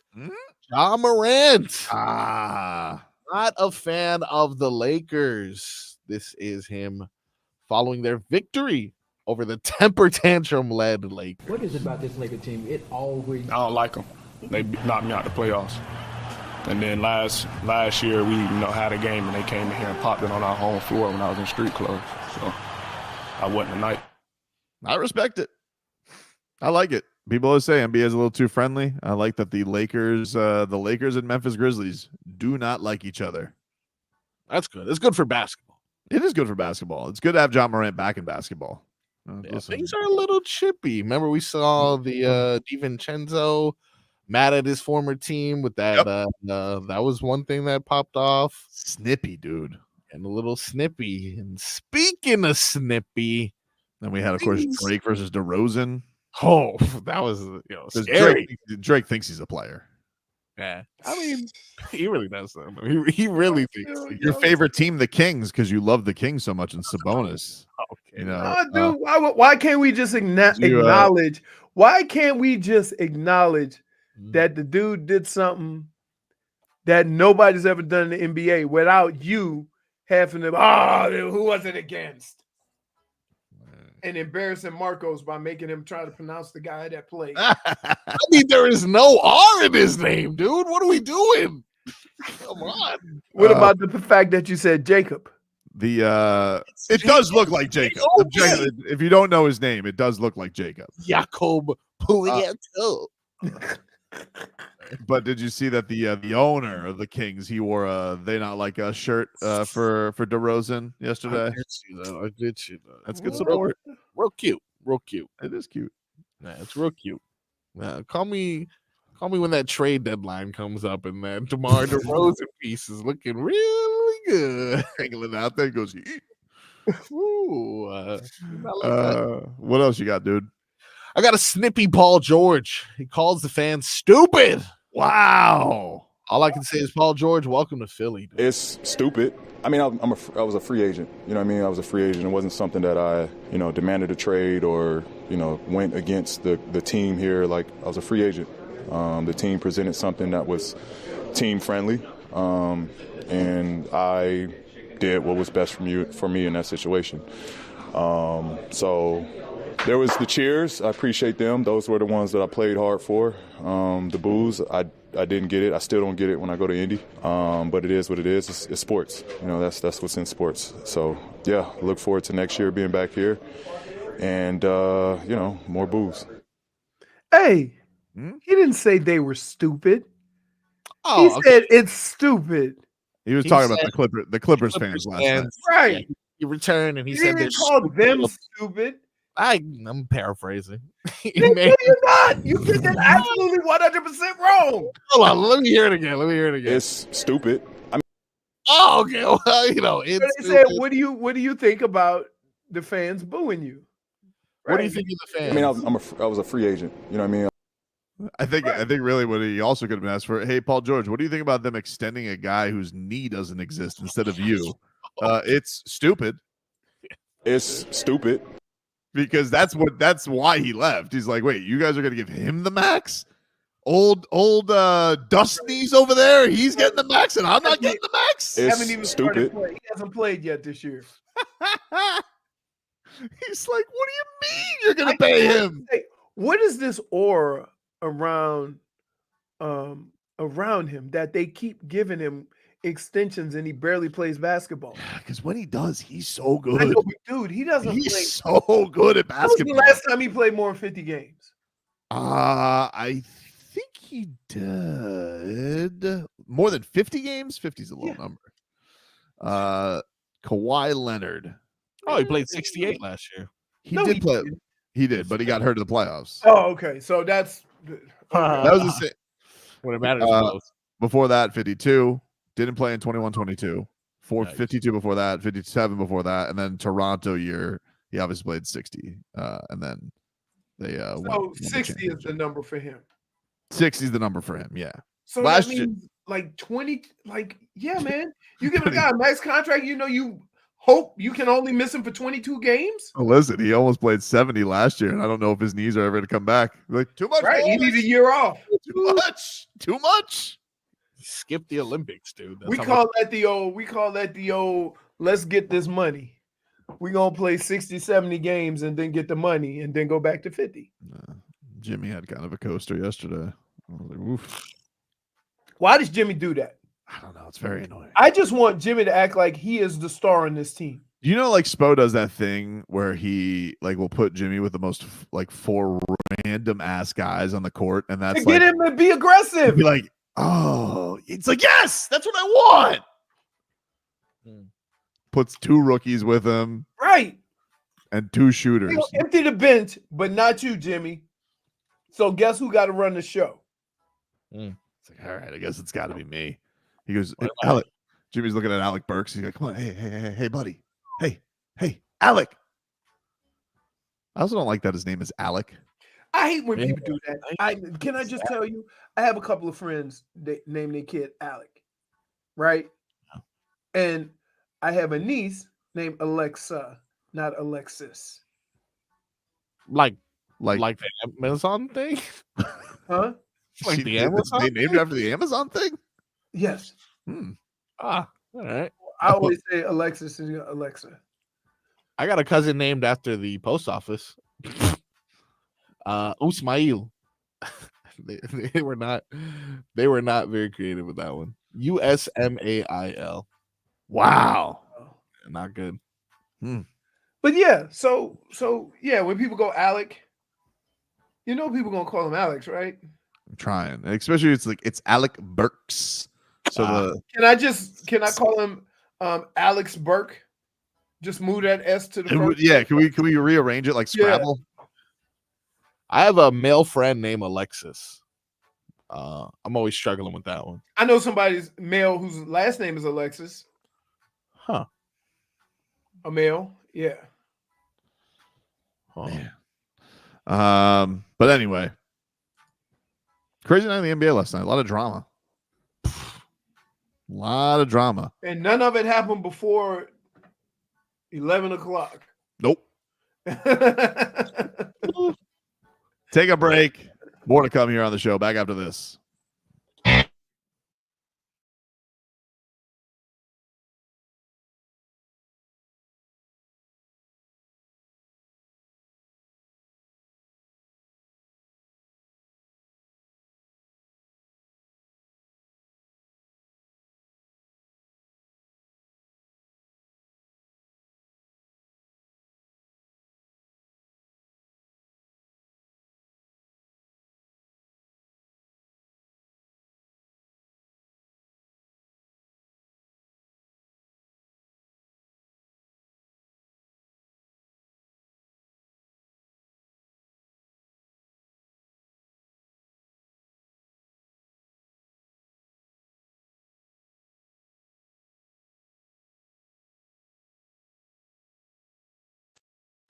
Guys, we've heard it all. Men have to be strong and men have to be tough. But when it comes to our health, we need to be smart, especially if you're 45 years old or older. That's why I invite you to join Alonzo Mourning and other special guests, including Dan Marino and Ed Jovanovski, at the Miami Heat Men's Health Summit on November 16th. And you can learn how to take a proactive approach to your health from some of the country's most renowned health experts. Plus, you guys can enjoy fun activities, giveaways, raffles for autograph prizes, and a whole lot more. There's no time to waste. Come and get your health screening like Alonzo Mourning did. It saved his life, and it can save yours. It's go time. It's Zo time. Learn more at baptisthealth.net/Zotime. That's baptisthealth.net/ZOTIME.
Cup is the best receptacle.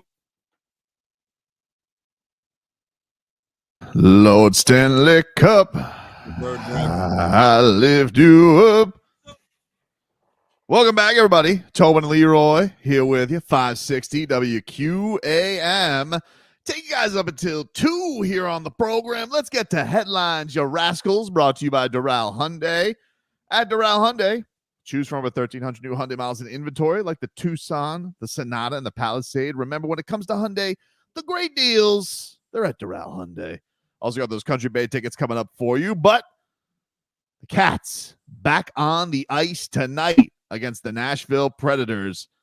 Puck drops at 7 o'clock from the home of your Florida Panthers. Finally back home. Yeah. One team comes home, the other team leaves.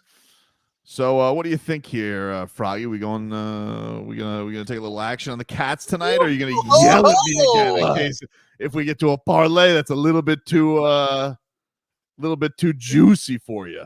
No, man. Let's put something together right now. I hope we gotta, what's the harm, right? I mean, what's the harm? We got some action tonight. Just a little something. The Panthers are back. The Panthers are back, Leroy. I mean, what are we supposed to do? Ignore the Panthers? They're back. You can't ignore them. You can't ignore them. There's also football. Oh, hey, we got action. Oh, we got over. We gotta watch Bucks disaster tonight in case things continue to go awry for the Bucks. I don't understand how you could have 2 guys averaging 30 and you can't win games. Tell you what, they lose tonight because they're taking on the Jazz, who are one of the worst teams in the league. Oh, very interesting. I gotta tell you, pretty tasty. I gotta tell you, the NBA slate kind of sucks tonight. Oof. Oh, that's not good. Unless you want to watch Wemby. Pretty tasty. What's that? Holiday flavor. Holiday poppy? Yep, cranberry fizz. Wow. Tasty. It's tasty. Let's see. Points. Sam Reinhart. 1.5 points for Reinhart. 1.5 points. Man, he doesn't miss though, dude. So I'm saying, but 1.5 points. What about Barkov back on the home ice tonight, though? First home game for Barkov in forever. Oh, we got to put the over on that one. So we go Barkov goal tonight. Do we go a little Barky Bark? Now goal. You get more money juice. Yeah, like a point. A Barkov over a half a goal is almost 2-1. Froggy, come on. Now we're talking value here, baby. Now we're talking. Yeah, I'm going to take that for sure. All right, we got that. Give me that. What about shots? Who's going to try to put up? Who's going to put the biscuit in the basket tonight? I don't even need them on target. The basket. You just need to shoot. What about friend of the show, Evan Rodriguez? I feel always like Evan's always. I always feel I have to include him on my ticket because I thought he was. He's always got something going on, I mean, we could go back to Lundy again too. I don't know if we're going back to the Lundy well too many times. Lundy. Okay, so if we're talking about strictly shot, these are shots. What about the Sam's Club? No one from the Sam's Club? You want a little Sam's Club? You want what are you a fan of, the Isle of Bennett or the Isle of Reinhardt, Do like me a little Reinhardt action. How can I ever deny Sam Reinhardt? But 2.5 is a number. I don't know. 2.5 is a lot, and that number. Anyone heard from? I mean, Forsling's not going to shoot. He's probably just going to clobber someone. Gustav or Philip? Yeah. Oh, we have 2 Forslings. Oh, we have a Forsling and a Forsberg. I'm sorry. I apologize. Okay. Gus the getting over to 1.5 shots. That's a lot. What if we just go to points, though? If we go back to points and we go Ryan. 1.5 points. 1.5 points for Rhino. This is doable. It is doable. Plus 175 on that. What's the harm, right? Like, he is on fire. He's always there, Leroy, right? Like, just lock that in right there. So we got Barkov goal, Reinhardt over 1.5 points. Yep. All right, that's pretty good right there. What about our boy in some goaltending action? Sergey get behind the net. You think he's gonna get over 27.5 saves tonight? Here's the problem with that. Yeah. sometimes the defense is so good in front of him, they don't get that many shots off. Very true. Very true. I'd have to look. Like maybe we should do some Because your team is really good. Research? You think you research. don't want to go off vibes? I do. I mean, I do like vibes. I like just kind of going easy. I just want to make sure we don't, like to Leroy's point, because Leroy knows puck. I mean, this Nashville Preds team has been a little disappointing this season. Oh, and Bob, you do have to have the Andrew Burnett revenge factor.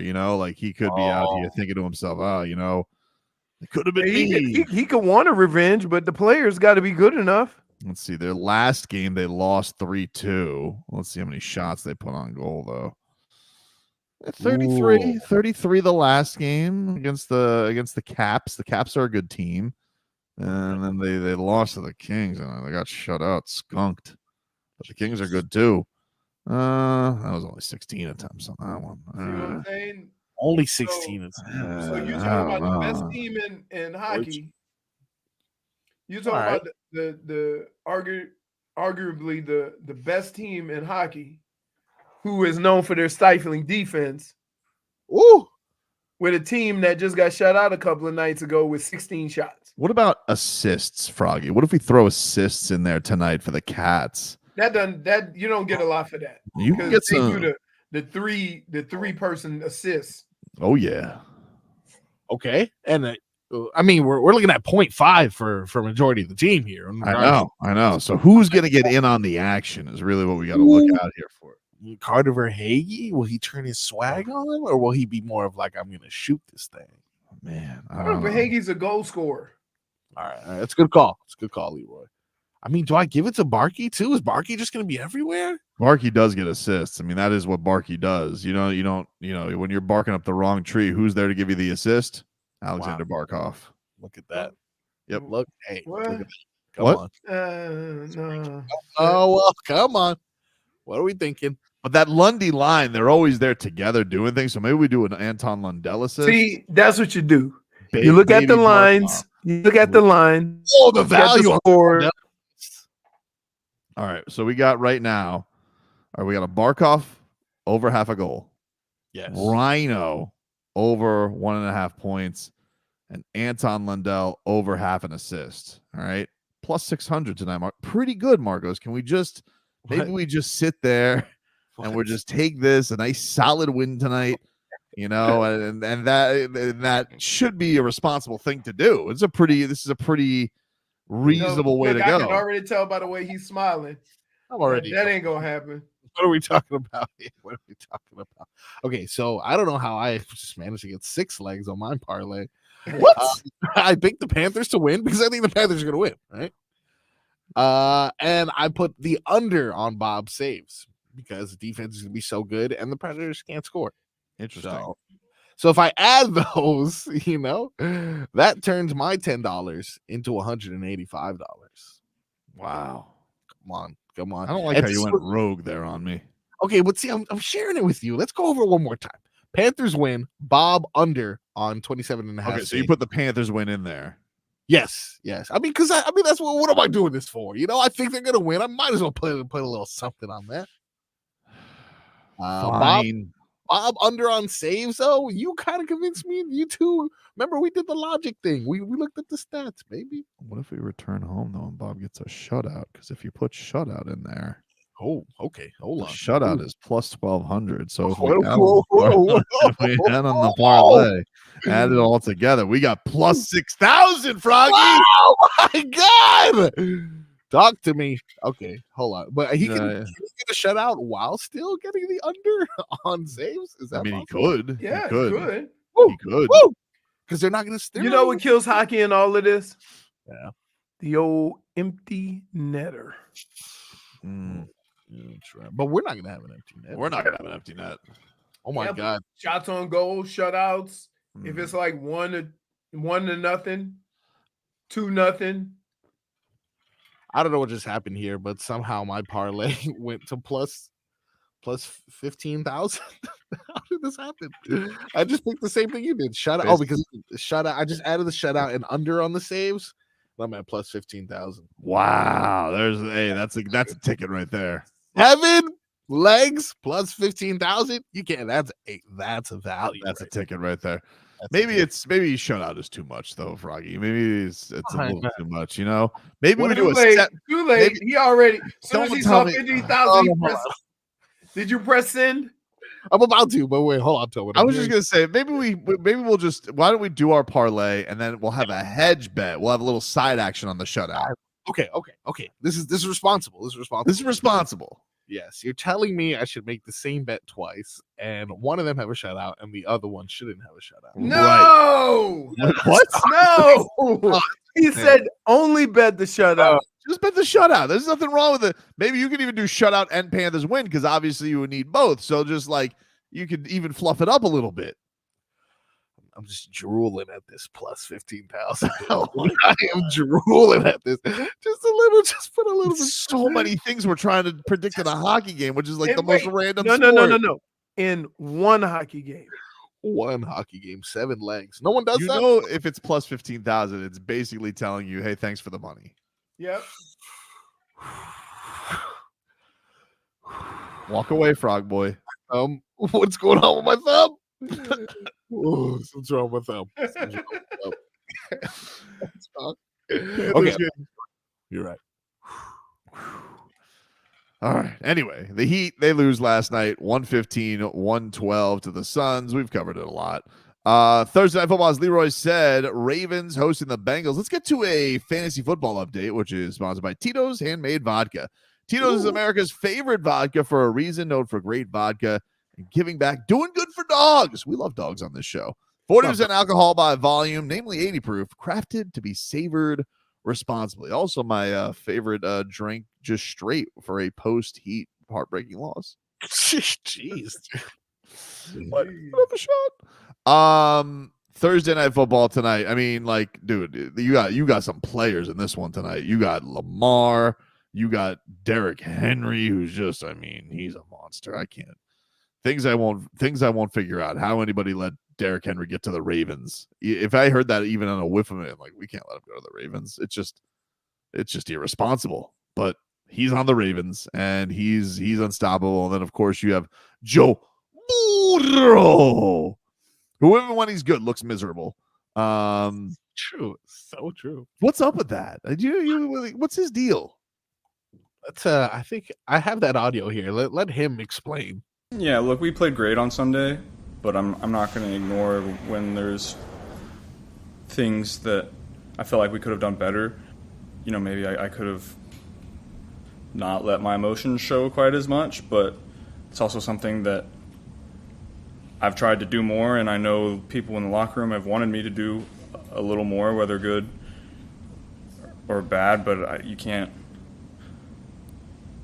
I don't think, at least I can't show my emotion positively, and then when things don't go well, not let that be known as well. You know, I could have handled it a little differently, but that's how I was feeling. What was it? The school of Mike McDaniel? I don't know what the hell he just said. When I'm sad, I'm sad. Here's what I hate. We listen to clips, but a lot of times we don't never hear the question. I'm questioning myself. Yeah, I was long-winded there for him to say, I wear my heart on my sleeve. By the way, I'm looking at our private chat. Ooh. Jennifer, how did you spell mute? Mute? What in the world are you doing? My finger slipped. That's what Washington heard too. That's why you have reverse or delete. Her trigger finger. Now I have a bullet in my beak. Her finger slipped. She said, oops, sorry. Accusing her of shooting the bird now? She's up to this point, she's just been choking them out. Yeah. Her first attempt was with the gun.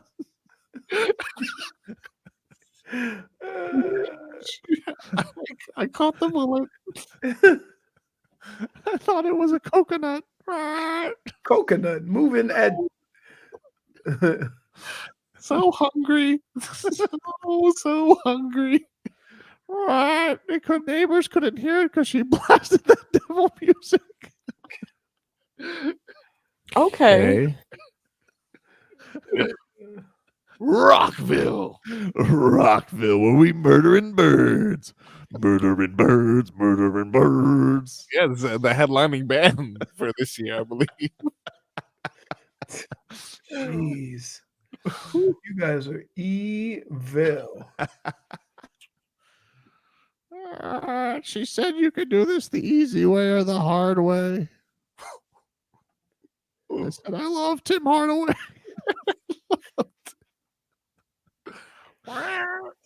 Right, kill a crossover.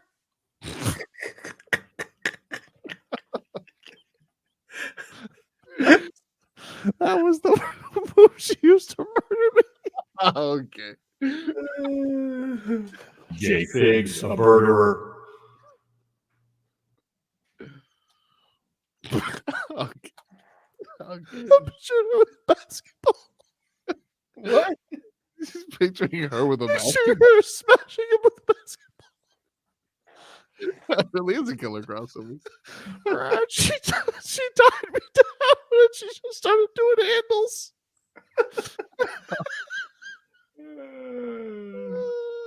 So stupid. Take a break back. To Washington. And Washington never made it around JFig. We're in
you wonder where I've been. Welcome back, everybody. Welcome back. Tobin and Leroy here with you. 560 WQAM. Leroy, there's a great thing Alonzo Mourning's got coming up here in just a little bit. Why don't you tell the people about it? Huh? I'm gonna tell y'all this as an older gentleman who was told growing up, you know, you got to be strong, you got to be tough. What tough meant, you don't get sick, nothing happens to you. But you know, people have started to learn over the years that when it comes to health, we need to be smart, especially if you're 45 years old and getting all your screenings, your tests.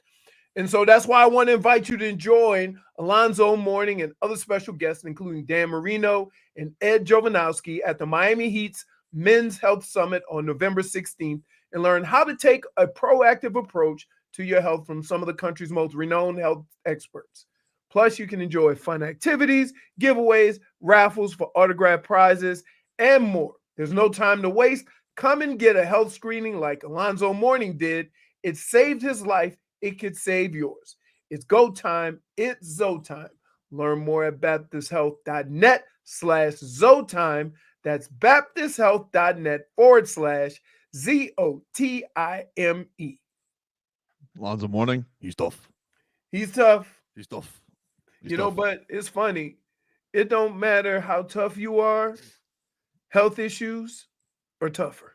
Yep. That's especially if you sure. don't treat. Especially if you don't treat them, you can be the toughest man in the world. Go look around the world, how people are dying and whatever. And one of the first things they say, I didn't detect it early enough. Yeah. So yeah, go get your yearly. Get all the tests you need to get. You know, and take it from there. Miami Hurricanes will be back on the field noon on Saturday. Are we nervous? No, not nervous. No, not as nervous as you were against Duke? Definitely not. Definitely not. Okay. Definitely not. I in fact. Why is this? Well, a couple of reasons. One, I like the way the team has been playing. I think that they have shown themselves to be a more well-rounded team. I think they have a very obvious flaw when they're secondary and giving up big plays and whatnot, but I don't think they've blinked with that. And so not every team's going to be perfect. You know, you can't. I think that they've handled the adversity very, very well. I mean, that has been one of the best things about this team. They don't blink when things aren't going perfect. Your offensive greatness has made up for your defensive woes. And let's think of it this way. If they really had a problem on the other side of the ball, they could just suck the life out of the football and run it down your throat. Right. So they have options. They have options offensively to try to manage that, which, by the way, guys, that's what football is. Everybody doesn't have a perfect football team on both sides of the ball. Yep. You know, every year we talk about teams winning defensively or winning offensively or whatever, and that's okay. As long as you are aware of it, you understand it, and you build your team accordingly. Now, I will say this. If we're going to say that about the defense, the offense can never let you down. That's true. Okay. That's true, which to this point they have not. They have not. Even some of the games you thought were like. Yeah, and even when there's been a couple of drives where you're like, I don't know. And then like all of a sudden, boom, there's 3 drives in a row where like amazing happens. Yeah. Absolutely. So I'm not nervous. I mean, Georgia Tech's really struggled the last couple of weeks, especially to score. Hey, listen. Florida State beat California. Florida State beat Cal. I got you. And then we went out to Cal. Cal jumped. It was a dogfight. Cal did jump on him, and then of course, you know, look, there's gotta be a part of Mario, okay? Wrongs have to be righted. Okay. Wrongs have to be righted. And well, I would rather not get to that point again where he could right. Of course. Okay. That's what I'm saying. Like there has to be a point where, you know, he could say he doesn't want to think about last year or whatever. But like, come on, dude. That was one of the most embarrassing things that's happened to him, this football program. Thankfully, we have a time management coach now. And what? You know what I love about that, Marcos? When What? Tobin looks at me and he can't even say it with a straight face. No, we have a time management coach. We need. Oh, why don't you ask him if we could borrow? Because we ain't never on clock. That's true. That's fair. Total fair criticism. Isn't Jennifer supposed to be our time management clock? You guys don't listen. Okay, which brings me to my point. It wasn't the time management clock. It was that Mario didn't listen. Well, he did have time I'm management. glad you guys acknowledge that. He did have he did go in there and he was like, oh, he had Mirabal like screaming at him and he wasn't listening. But that being said, now we have a time management coach. Can we hear about Mario and the time management coach? Here is what Marcos Ball said earlier in the week.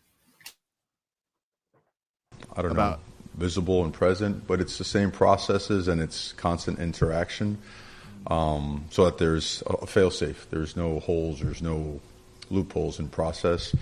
And I think up until this past week, we were really up there in middle eight production performance, which is critical, right? How you end a half, how you start a half, and a lot of different areas that probably don't make it to the media, in terms of trying to gain an extra possession, trying to diffuse an extra possession for the other side, trying to save your timeouts in case you're in an opportunity to get a possession back. All those scenarios have played out just about, for the most part, to how we wanted it to, and it's been a lot of diligence, with a lot of people working hard. Love it. Diligence, dude. That is what it's all about. Paying attention to the details. Tremendous. It takes a big man to realize when he makes a mistake to be more prepared so said mistake doesn't happen again, Leroy. Ergo, the time management coach. Only you would. What? This is tremendous. Really? Hmm? Really? That answer reminds me of talking to Mike McDaniel.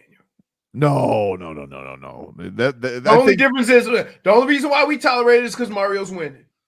But he said a whole bunch of nothing right there. No, that's not true. Really? That's not true. Really? Diligence. It's about diligence. You understand. Hmm? You can have. Here's what I don't understand. There was somebody who you were closer to than the time management coach, yelling at the top of his lungs, right? And you shoot him away. Now you're going to hire a guy, and you say, "I'm gonna listen to him." Mario's going to be Mario. You got to take the emotion out of it. You know what I would say? You got to take the emotion out of it. Yeah, you got to take the emotion out of it. I think with Mirabal, they're too. They should have been celebrating. Two Rams, Here, I know for a fact. No, I don't know for a fact, but I'm telling you as a fact when I say this. They said that to appease you. I don't know. But Mario's like, I just got to be better. You should be better. Okay. But to like try to soothe everybody by saying these words. I got a time management coach now. Yep. I ain't buying it. It's okay. He was asked about okay. I made a mistake. I'll make sure I don't make that damn mistake again. Would have sufficed. He was asked not to explain why or how or whatever. Mm-hmm. We all know what it was. We would have, if he would have said that from the get-go, this would have been over with, this conversation. But because he came up with this elaborate explanation of now I got a time coach and all that, that brought more questions into it. Well, he was asked more questions about Georgia Tech. He was very brief about it. He did not really want to address it, which, I would say this. This team right now, it's more about how they do things and less about the other team. You understand what I'm saying? No boneheaded penalties, no turnovers, no pre-snap penalties, just all the things that you can do to play the best possible football you can play. Well, not no turnovers. Lose. Not no turnovers. Sometimes there's a crazy Cam Ward turnover that you're like, oof. Again, the reality versus the goal. The goal is to have no turnovers. Mm-hmm. Okay? Or how about this? Let me put it this way. Win the turnover battle. Oh, I like that. Okay. Thank you, which is what they normally say. Wow. I didn't use good coach talk. I didn't use good coach. It's okay. You're not a coach. I like that about you. You know, more answered. But the fact still remains. Mhm. This team and everything you see on the football field from now until I would say the ACC championship game has more to do about what they do than whoever they play, because they are clearly better than these other teams. And the only way that these teams can remain close or have a chance is if they have one of those boneheaded turnover games where they don't get their job done, and that's how it sneaks up on you. So, yeah, I'm more than sure what they're working on is those little minute details, you know, something simple as quarterback exchange, shotgun, making sure the quarterback's eyes are in the right place, make sure the routes are ran, great routes being run, defensively tackling more, because, oh my God, sometimes they can't tackle, right? No swag penalties. But I will say this, sometimes a swag penalty is okay. Now swag penalties okay? Let me tell you when. It's usually a very harsh stance by you. Let me tell you why. Okay? Because I saw a play, not that. I saw a play where a ball was being caught on the sideline. I can't remember if it was college or pro. The safety came over and jarred the ball away from him. That's a good football play. You got a penalty for it. But that was a good football play. That is the safety's job. So I'm not going to get mad at aggressive football being played that results in a penalty if the guy's not trying to be malicious. His job is to jar the football. If you're a safety, somebody come catch the ball, you're supposed to knock it, not slap it, jar him from the football. Those are rules of football. They ain't going to never change. Mario was asked about the Georgia Tech game from last year. Wasn't very interested in talking about it. Of course not. Last season, obviously, didn't end well against Georgia Tech. Is there anything that you're going to apply differently for this season? I know you guys have a completely different team compared to when you played them last, but what is the biggest adjustment you can make for this weekend? In terms of what exactly? Of just learning from last season's game. In terms of what exactly? The knee. I just think of the play calling towards the end. I know we did talk about the game time management coach, but just I guess the approach for this weekend's game. The approach for the game, we approach every game the way we approach every single game. Win or no mentality, prepare really hard, and play our best football. Yeah. I think the question. Can I just say this? That was now, if the reporter were to just be a jackass about it and just blurt it out instead of trying to be politically correct, he couldn't be upset, right? Because he actually kept making it more and more difficult for her. And he was being a pain in the ass. It was getting a little. She could have getting just a little been like, nervous. She could have been like, "Are you gonna take a knee when you're supposed to, dum dum?"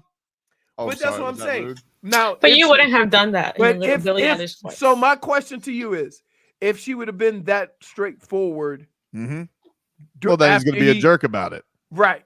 Okay. Because I you know me, I always defend the player or the coach with the questions. Should have. But I saw that was kind of a softball. She was trying to throw out there to get him to talk about it when he wants to be a rat bastard about it. Right. That's all right though. Listen, you know what you did. Mario. Hey, work on your lunges this week, all right, dude? Touch that knee to the ground. I know you're not supposed to, but like little. Wouldn't that be something if the game started and all the fans just took a knee?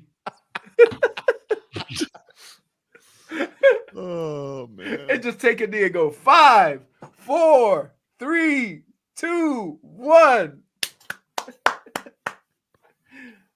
100% the clock coach is just the mustachioed get back coach, right? With the stopwatch on. No, I don't think they have one. I literally don't think they have one. You don't think they asked Coach? No. You don't think he asked Coach Feld in the office? He goes, Coach Feld, guess what? You're the time manager. Let me tell you something. I see Miami's get back coach. I sent you guys a text. I saw Colorado's big game get back coach. You've fat shamed him many times. He was not, dude. Hey, He was so big, it was 20 degrees. He was sweating. You have no mercy, dude. What do you mean? No mercy for the shaman. No, I'm not shaming. How am I shaming him? My favorite part is always, what do you mean? What are you talking about? What do you mean, baby? What do you mean? I'm looking at the screen. He's a big boy. That's not fat shaming. That's a Tobin fact. literally said that you fat shame someone. You say, "Oh my god," you fat shame them again, and then you act surprised. I didn't fat shame him. Makes no What sense. do you call it? Huh? What do you call it? Stating facts about what was going on in the. Because I was thinking, the Miami coach. I feel like I'm talking to Mario right now because I'm like, what do you mean? What am I doing? When I call him a big boy, he's sweating in 22-degree weather. In terms of what? I'm fat shaming him in terms of what? His size, his perspiration. But those are the facts. temperature that it is. Those are facts. How should I have told that story? I'm like, hey, their get back coach is big as hell, and he's sweating, and it's 20 degrees and about to snow. The players come off the field and pat him down. Okay, you see that I was sweating in 30-degree weather. What are you talking about? That's because of all that moonshine you had in you. No. In the hot tub. My goodness. Speaking of No, moonshine, hiking. if you guys want to go to Country Bay, JFig, what caller number we going right now? What caller number we doing right now for the Country Bay tickets? I say go 5, and the 5 made shots of Bam Adebayo. Now you want to anger Marcos when he's going to answer phone calls? Why? Let's go ahead and say 6. Caller 6 to Because if he'd have had 305. one more, they would have tied the game. If Bam would have given us, Hey, you teed me up. You teed me up for that one. if Bam would have given us a pedestrian 8 for 21, the Heat win. He did not. Anyway, we're giving away a pair of 2-day drum mission passes to Country Bay Music Festival at Miami Marine Stadium this weekend. If you can't win here, you get the tickets at countrybaymusicfestival.com. But JFig is giving them away right now. Caller 6 to 305-567-0560. 305-567-0560. Caller 6 will win a pair of 2-day general mission passes to Country Bay Music Festival. You got Zach Brown Band, Carrie Underwood, Dustin Lynch, and more. So right now, caller 6 to 305-567-0560 will get those 2-day passes. Back after this.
Welcome back, everybody.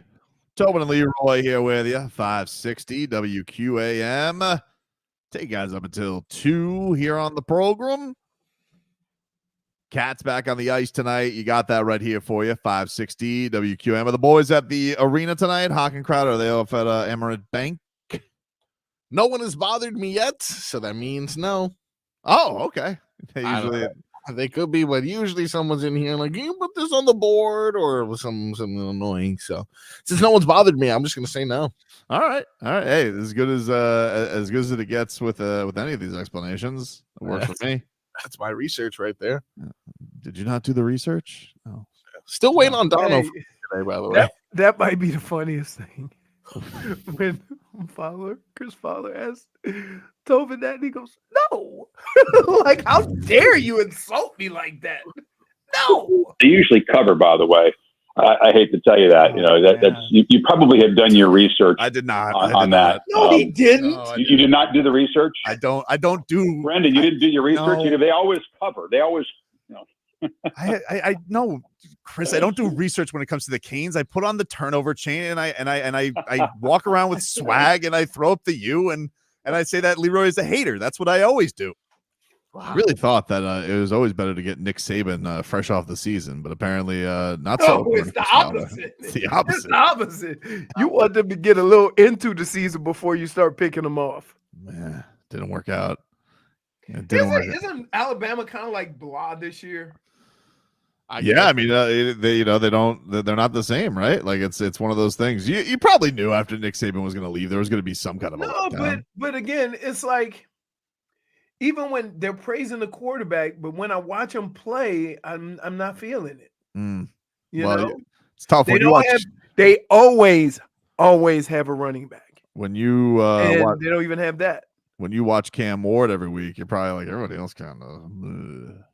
No, when you watch Cam, you appreciate the level of quarterbacking with some of the throws he made, the angles. I just wish that if you're gonna run and get out of harm's way, don't do that little lazy. Because what happens is, and I'm gonna tell you, guys are competitors, and they'll take the penalty. Jeez. Because it almost seems like you showboating, trying to walk out of bounds and stuff like that. They will light you up. I'm just telling you. I get you. He's just working. If you're going to get out of bounds and make it definitive. Don't do that lazy thing where no peacocking. Yes. That's the only thing I would say about that. Did you see, Tobin, that the Canes are slated, if everything remains the same, for the college football playoff to go against either Which Texas, it won't. Which it won't. It won't. But right now, their opponents will be Texas or Alabama. Two teams that can't score, by the way. What do you think of that? Now, I will say this, though. I saw Texas firsthand. Fast. Look like a track meet. Not a good game. They got a running back that's fast, like really fast. You worried about you worried about Indiana blasting you this week, dude? That's not typically a Michigan worry, but Indiana's been lighting up the scoreboard. I have a friend that I golf with. I've been golfing with him for a few years and known him for a while. And the way we met, I was golfing at a golf course. And he walked over to me and he said, "Hi, how you doing? I hate you." That was it. Come to find out, he went to Indiana. Wow. So I try to, go back and forth with him. He won't go back and forth with me. He's just enjoying the ride. I guess so. Well, because let me tell you, every year I was in college, Indiana would start off 6-0. And then finish the season when they get the Big Ten play 6-5. So the fact that they're with an 8-0 right now, 8-0, putting up a bunch of points every single week. Putting up a bunch of points. They really look good. It's not who they're playing or whatever. They look good. They look different. So I said, hey, it's game week. Come on and I sent him a video of when I played against him. He goes, "I'm not doing that." Right. I'm like, yeah, man, come on. Like, Go get. I'm gonna ride or die with my blue, right? I said, so you feeling it this year? Go ahead on and you know, but he don't wanna be the mush, I guess. Well, You know, it's like me and regardless of how good Penn State is or how good Michigan is, me and OJ every year. Just do it. Have a little fun, baby. A little fun, baby. A little action. Take a break. We'll play a little Goosies, no Goosies next hour. Get you caught up with your headlines. Back after this.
Welcome back, everybody. Tobin and Leroy back with you here. 560 WQAM. Gotta tell you. Yes. Very tasty. What are those? I can't see. Japan candy. Oh.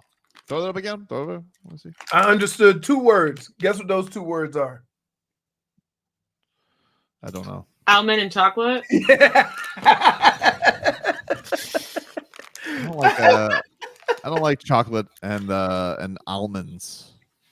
What? Nah. I'm not that much of a fan either, to be honest. Not for me. Really? Yeah. Yeah. What am I? Delicious. What? I like almonds. I like chocolate. Not together. Really? Yeah. You know what I like? I like the almond Snickers. What? Mm-hmm. My son was asking me when we were stuck in that line today for over an hour to not get breakfast together at his school. He was asking me, "Hey, can I come to work day?" I'm like, "Yeah, absolutely." And he goes, it's not really special to do, Mom. He's like, I'm literally in her classroom every day. I was like, fair point. I won't tell her you said that, but fair point. And then he goes, plus you guys got the good vending machine with the Twix. Oh. And then I thought to myself, I'm pretty sure Leroy just cleaned us out. Oh. I'll bring them some damn Twix. Oh my God.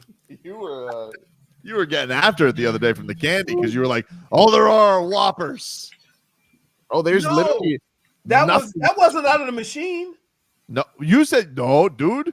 That wasn't out of the machine. Hold on. You went and got Whoppers, and then you were like, "I want some good candy," and you had a full-size Twix the next time I saw you. Yeah. Okay. And then we had the best. Then we had the best wings ever. Man, those things are good. Yeah, delicious. Headlines here brought to you by Doral Hyundai. At Doral Hyundai, choose from over 1,300 new Hyundai models in inventory, like the Tucson, the Sonata, and the Palisade. Remember, when it comes to Hyundai, the great deals are at Doral Hyundai. He lost to the Suns last night, 115 to 112. But one bright spot, we got to open up the warehouse, baby. Kel'el Ware. Kel'el Ware. He got. He tells you what's in back. Almonds? No, I don't know what that is. Kel'el Ware, he got some minutes. He was the backup center last night when Bam Adebayo was on the bench. Looked pretty good. There was some struggles, but there were some great moments too. Hit a 3. Had a great. If he had one rule, if he had one job, he took care of that job. Protect the rim. Make it difficult around the rim. Definitely did. Had a nice block. Had a few steals. I liked it. I see no reason why this kid should not get playing time. Now we're not going to see him for a week, right? Please no. I know, like they're gonna be like, "Hey, guess what, guys? Kevin Love is back." I'm like, nothing against Love. I love. But long in the tooth, one could say. And I would say, let's just, Wait. Long in the tooth. Yeah. Isn't he the same age as Jimmy? He's a year older.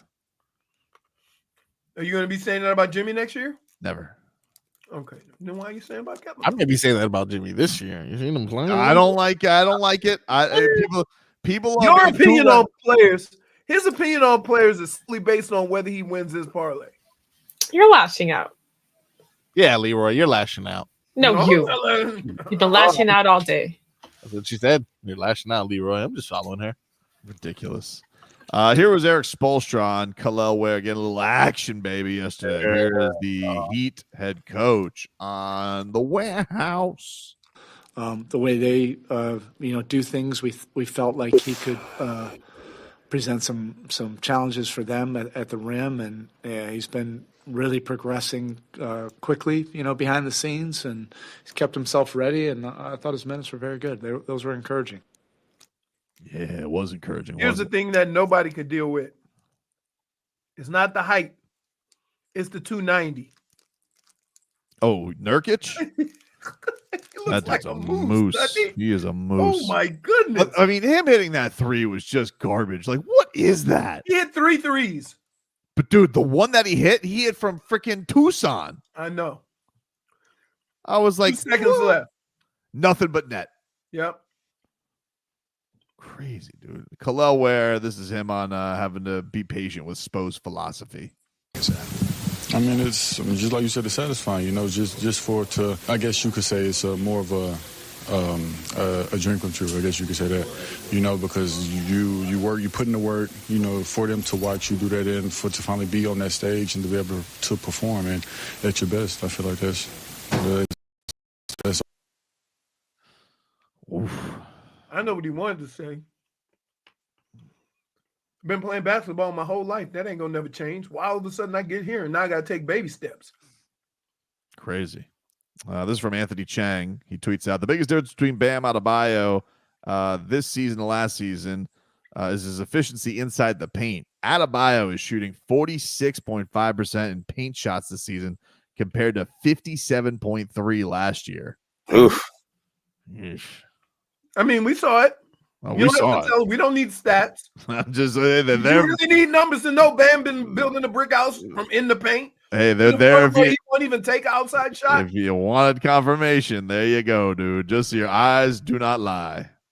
What do we do about the stat that I presented earlier, though, that kind of may suggest that this may be something bleeding over from last year? Like, it isn't just this year, no longer good. It's not from one year to the next. It may be, according to the numbers, this has actually been trending for a while. Are your number? You mean that stupid stat that you had that he hasn't had 20 points in a win against the playoff team? You know that was the team as a whole last year. They didn't have a lot of wins over playoff teams.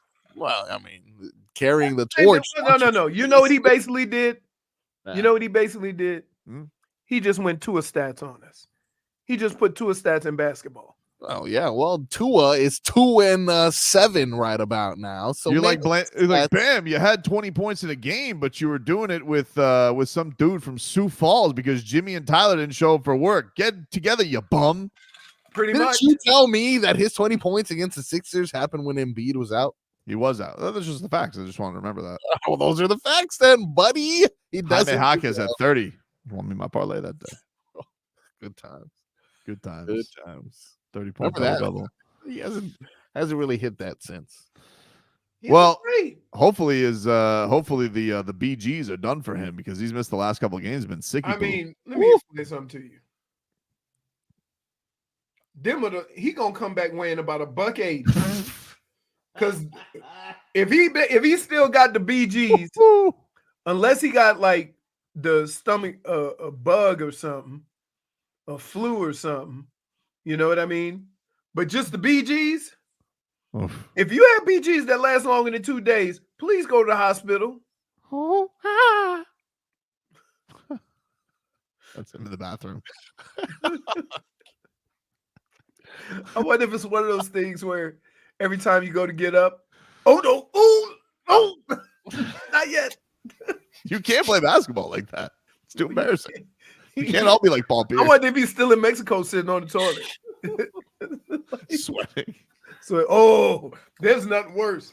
That's worse than big guy on the sidelines. When you get the bubble gut sweats. Hey, you had that at the studio. Oh, yeah. Oh, dude. It's a great story. Was that for bad? I was like, please! Ah! And I was down.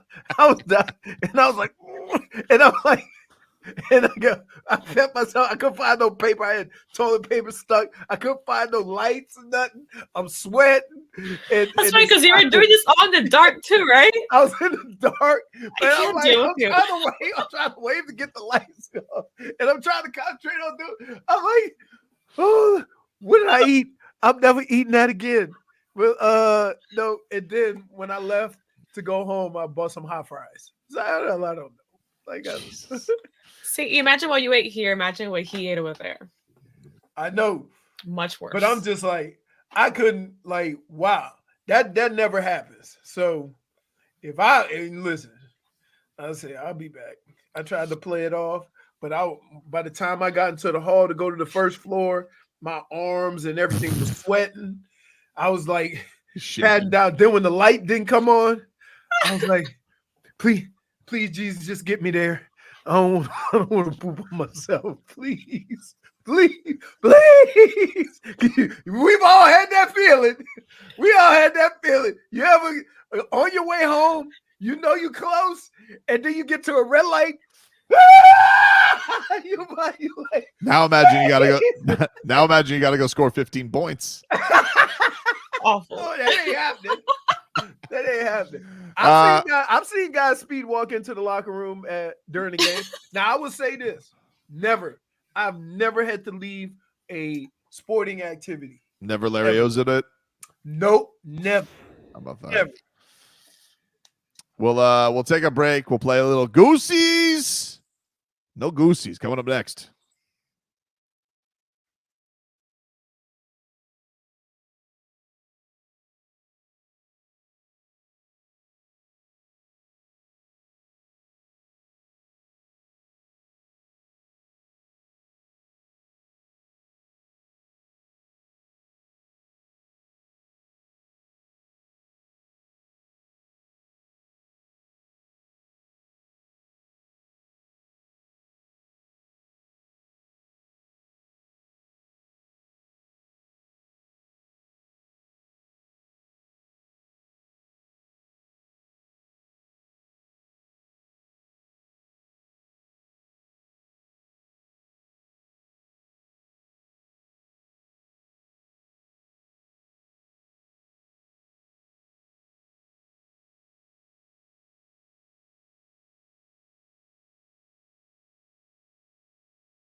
Welcome back, everybody. Tobin and Leroy here with you. 560 WQAM. Streaming live on YouTube and Twitch, the channel 9560 WQAM, and on the Odyssey app, AUDACY. That is free in your app store. I forgot that was Salt Lick Day. What was? No, it wasn't. Yeah, it was. No. Yeah. 2 different days. Was it? Mm-hmm. Both bad for you. Oh, yeah. What do you got for us today, Marcos? Well, gonna open up my bag of Goosies to determine how you guys feel about Tyler Hero balling out. Like, Goosies or no Goosies, good sir? It does. It does, because he's been traded 8 times. Fair. So it's good. Goosies. You know, he's thank God he's balling consistently. He's been great. He's the most consistent Heat player right now. He is. He's been great. His decision making has been great. He's been efficient. He's hitting threes. He's playing through contact. Everything that you would want from Tyler Hero. He looks stronger. He has been delivering and then some. It's Goosies galore, dude. It's been it's a tremendous playing of basketball from Boy Wonder. Boy Wonder playing like a man. Yeah. JFig? Yeah, thankfully he's playing like a man compared to all those times where you would trash him. But definitely the Goosies. He also did not let us down yesterday for our parlay. I did walk onto a plane. I did walk up from the plane aisle to Leroy during Game 5 of last year's first round series, and I just looked at Leroy and just go, stinks. It was a dark plane. Everybody was sleeping. Right. Like, he walks up to me and says that. And everybody, and I'm like, oh, all right. Just walked back to my seat, watched the rest of the ass kicking. This Tyler Hero, though, good. And much happier. You know what? You can't be that wishy-washy on your players. I'm not wishy-washy. I just said it like it is. Which gives you the ability to be wishy-washy. It's not wishy-washy. I'm saying what I'm saying. So your attitude towards the player can change from night to night. I don't think it is changing. I think everything that I've said about him, except the trading part, has rang true. Yeah, but I mean, trading for Damian Lillard and Kevin Durant, like, what an insult. He's even said that on the record. He's like, yeah, I mean, it's not like I'm in the trade talks for like, who's that dude? Who's the guy? D'Angelo Russell. Yeah, it's not like it's not like you're in the trade talks for him. Like, you're talking about the best players in the league. He would agree. No, don't try to put you. We're with you every day. We hear some of the stuff you say. Why you act like you? I've written love songs for Tyler Hero. Nobody's backed Tyler Hero more than me. Would you trade him for Giannis? Was he on the list that you still haven't answered? Was he on my list? He was not on my list. Mm-hmm. Because there is no list. Mm-hmm. It's not really a list so much as it is a trade proposal, JFig. Okay. Okay. Yeah. Let's go ahead and be technical with it. So, like, would you say? That's his way of trying. I would like to see your proposal. Would you like to would you say theoretically? It sounds like me. It sounds to me. Jay, do you have Goosies or no Goosies on this? Me? Yeah. She already said. I did say Goosies. Oh. Well, it sounds to me like you're saying strike while the iron's hot and flip him for Greek freak. That's what it sounds like you're saying. Okay, now you're putting words in my mouth. That's very cute of you. Very cute of you. Marcos, if I'm just a whole little setup. I didn't really want to go down. Put your proposal out there. Well, you brought up the Giannis. Cute. I didn't even bring up Giannis. We're just talking about Tyler Hero, but theoretically, not a bad idea, Biggie. We'll run that lap. It's okay. Theoretically, if you were the Bucks and you had the ability to get a Wisconsin native in his prime in your build, if you were going to lose Greek freak, who better to fill the void than a hometown boy done good? Interesting thoughts, Jennifer. I hadn't thought about it. I haven't put that in the ether yet, but I mean, you do you. I mean, I'm not ready to do that because I'm a Boy Wonder fan, but I understand. Listen, you got a mind ahead. You think big. I like that. Okay. Pretty good. Pretty good. Okay. I think a clean sweep of Goosies. Good job, Tyler. Number two. I got some bad news for you guys. You're not gonna like this. What's that? A legend lost in the game. No longer gonna be participating. Ray Gun quitting breakdancing. Oh man. Quitting breakdancing, dude. I am going to say Goosies because I feel like though she was an embarrassment in her performance, really put a spotlight on breaking. Oh, yeah. And I think that legends need to be treated with honor. And so for that, I have Goosies. Went on top, even though she went out with 0 points. Correct. Technically went out at the bottom. Goosies. But in publicity went out on top, even if it was all negative. The amount of publicity. Pretty good. No Goosies. Wow. Wow. Let me tell you why I have no Goosies. I gotta hear this. To say you retired from something you were never good at. No Goosies. Like, what are we doing? It's like newspaper boxer who retired with a 7-45 record. Right. I've called my boxing career, everybody. I'm going to retire from the NBA now, guys. Now that we've mentioned it, I think I no longer will be playing in the NBA. You will not see me dress up in the NBA. Oh, lava. God, I got love the lava. JFig, do you have the Goosies for the end of Ray Gun? I do not have the Goosies simply because you guys broke her heart and all her dreams. Or lying. Did you just give me a -1? For lying. You guys broke her. Okay, you made her retire. Did Marcos? Don't. I don't have the Goosies. Hopefully, this means no Goosies that we won't have to hear from her. As of recent, I heard she was like challenging people to one-on-one contests for $10,000. I'm sorry, where? I don't know.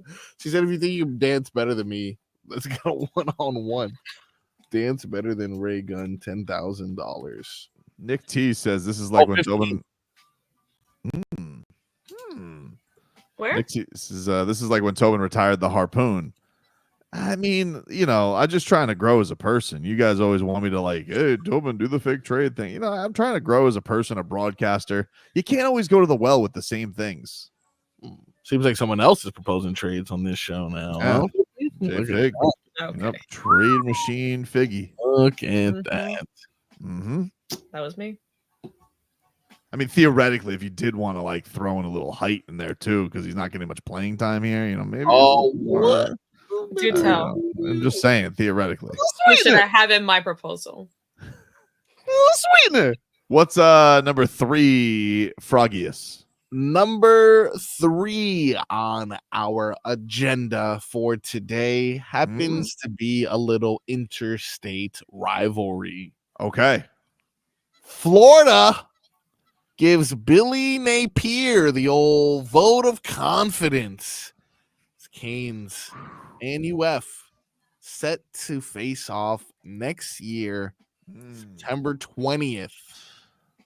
I have the Goosies because the Canes have kicked his ass. Though they won't have Cam Ward next year, they will be in position. I'm sure the next star will realize it's the place to be. Gotta I can go from a 6th-round pick to the number 1 pick in the draft with the Canes. Whereas Billy Napier is going to be sitting here being like, blocking each other. Okay. That wasn't even him. It was like 4 coaches ago. The point is, I have the Goosies. I'm glad that, the Gators are showing guts and sticking with their guy that the Canes already kicked his ass. So I'm happy about that. Leroy? I don't like to give somebody a vote of confidence when your school sucks. It's not a vote of confidence. That's, what that is? Stop asking me. I've clarified that until I haven't. Don't you only have to give a vote of confidence when things suck, though? If things are good, why would you have to give a vote of confidence? It's true. Because the team sucks. Why would I give a vote of confidence to losing? But they did. Okay. You think his ass can't get fired? Put out a whole statement. Okay. JFig? No Goosies. No Goosies. Marcos? I'm going to say Goosies. On top of Goosies. I had no clue they were even playing next year. And if they got this joker in charge, looks like another dub for the Canes. Hopefully so. Hopefully so. Give us one more, Marcos, before we close out today. All righty then. Let's start with a villain in the NBA. That is, if you're a New York Knicks fan, enemy number one, of course, has to be Trae Young. He's gone from questionable offseason workouts to telling Knicks fans to go the hell home. I hope these New York fans find their way to the exit real quick. Boo! Take y'all ass home. Wow. That's Goosies galore. Anytime you tell Knicks fans to take their ass home, you got a co-sign from old Tobes. Goosies galore. He did sound like a little kid, though, didn't he? Well, that's what He was pretty pitchy. I hope these New York fans find their way to the exit real quick. Boo! Take y'all ass home. Boo! We're making cookies. Still Goosies, though. Yeah, for sure. Goosies. I love his enthusiasm and his trash talking skills in front of the fans. It's amazing, especially in New York, because they will definitely get on you if you're a player from another team. So payback, you know how that is. So I'm all for it. I am all for it. Goosies. Wow. Jennifer? I agree. That was icy. Yeah. Goosies. Froggy? I'm going to say Goosies galore, dude. Goosies galore. Take a break. Back after this.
You know, Trae Young is telling everybody out there, boo. I tell you one place you don't want to get booed.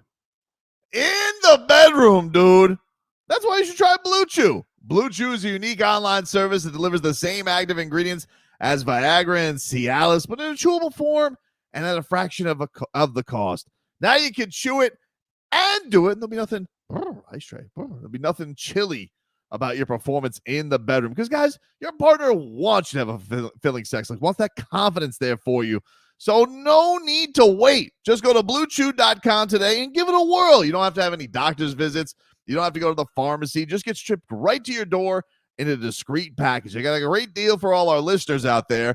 You rascals can try Blue Chew for free when you use the promo code SHOWPONY. Use the promo code SHOWPONY at checkout You're paying just $5 for shipping, but you are going to get your first month of Blue Chew shipped right to your door for free. So go to bluechew.com, use the promo code SHOWPONY at bluechew.com, bluechew.com.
The girl next door, you know.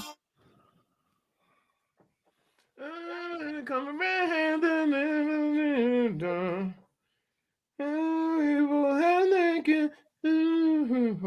how could I forget giving her an extra key?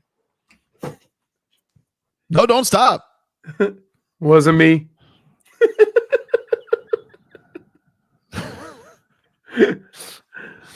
Oh man, welcome back, everybody. Tobin and Leroy here with you, 560 WQAM. Did you see the Rays are going to try and get in on the Juan Soto game? This is exactly what I was telling with we need irresponsible Bruce Sherman.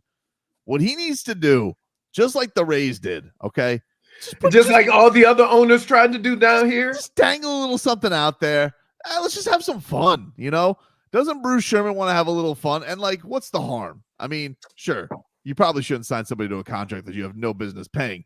But on the other side of it, Leroy, what you could do is you just do it, and then once you can't pay him, you get rid of him, baby. It's a Marlin staple right there. Yeah, let's just have a little fun, you know? Sherman So you just got to go out basically there. you want him to treat Juan Soto like Blue Chew. Now he can do it and do it. What? That's what I thought it was. And do it. Right. Juan Soto, if he's going to take a meeting with the Rays, why not a meeting with the Fish? Because they don't even have a roof right now. They don't have a stadium. I know. How much you think it'll cost? They're talking $500 million. Yeah. Okay. Irresponsible, I understand. Like, you know what's amazing? What? Can I just say this about you? That is totally baffling. Right. You're the same guy who's trying to see how many miles he can get out of his car he's owned forever. Yep. But every time you talk about money, you want everybody to just be all willy-nilly with it. Because this is because it's not your money. It's a playpen. It's not. It's a playpen. There's no consequences. No, here's Tobin negotiating. Yo, Juan, come see me. Okay. See that jet over there? No, that's not mine. Come on in. Okay, hear me out. We're gonna give you $550 million. We're gonna pay you $200,000 for the first 3 years. That's right. And then trade your ass before we ever had to pay the millions that we gonna owe you. We call it the we call it the Ohtani now. The Ohtani, or you could also call it the Stanton. Yep. Because remember, they were paying him like $2 million. It wasn't that little, but they nothing. They paid. It wasn't nothing, but they paid him. The first like 6 years was like $100 million, and then it got cranked up. Right. It's more like the Delgado, when they paid Delgado like $3 million, and then all of a sudden the next year when he went to the Mets, it was like 20. If you plan on actually paying Juan Soto, it's the Ohtani. If you plan on getting rid of his contract, then, you call it the Delgado. Man. I saw today that the Marlins are interviewing Clayton McCullough, Dodgers first base coach, for their managerial job because both guys that they really wanted said no thanks. You wonder why? Great. That's a sign of a bad organization when nobody wants to coach. Oh, that's the sign. That's the sign of. We had a guy decide, you know what? I think I'm going to not be a manager and work in Cleveland for another year instead of go be your manager. Sorry, you know what I mean. Cleveland has a really good team. Well, you're the bench coach though. There's the bench coach. They have a good team. Who cares? You don't think? Can I ask here? You don't think that even though there's only 30 jobs? Yep. You don't think people look at this job and go, I don't want to deal with that foolishness they got going on down there? How could you not? How could you right. not? So the fact that he wants to stay on and be the bench coach or the third base coach or whatever has nothing to do with whether he wants to be a coach. It's whether he wants to be a coach here. I mean, and deal with all the nonsense. Skip Schumacher's like, I'd rather not manage and be an advisor to another team than manage you. You know why they call them advisors, right? No. Because if you have money left, you're not a coach and you can still get paid. Yeah, double dip. Yeah. Nice. So you get a different title. That's why you ever notice a coach, when he switches teams and he's still the defensive coordinator, they just throw a tag on assistant head coach because you can't change. You got to get an increasing job. Don't you think, though, like if we got a real ownership group in here, like if we could get a Panthers Vinny Viola, not him literally, but like a real owner in there who could just put consistency into the Marlins. No. There's no shot. I'm not going to let you do that. Why? Because everybody was celebrating when the last owner left. And nobody had these thoughts when this guy came in. But they foisted Jeter on us. Again, that's not the way you were talking when we outside his window. No. What do you mean? They wanted to kick us out. When we were outside his window and I was making fun.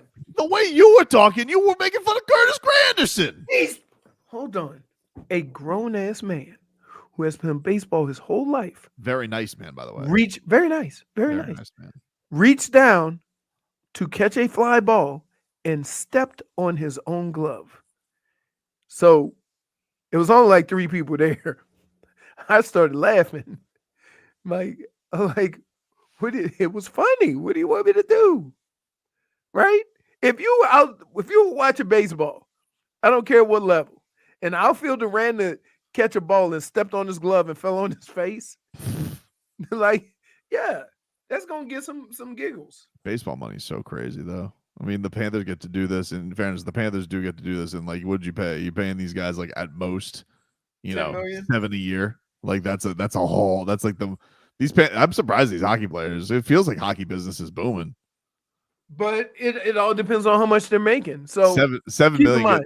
$7 million gets a backup second baseman. Think about this: if you have a union, mm-hmm. It's a percentage. So same thing with football. The reason why the football contracts keep going up is because the salary cap keeps going up. No, I get it. All that money. I'm just saying it's funny. Like it's just like it's funny that of all the sports that baseball seems the most ridiculous as far as paying,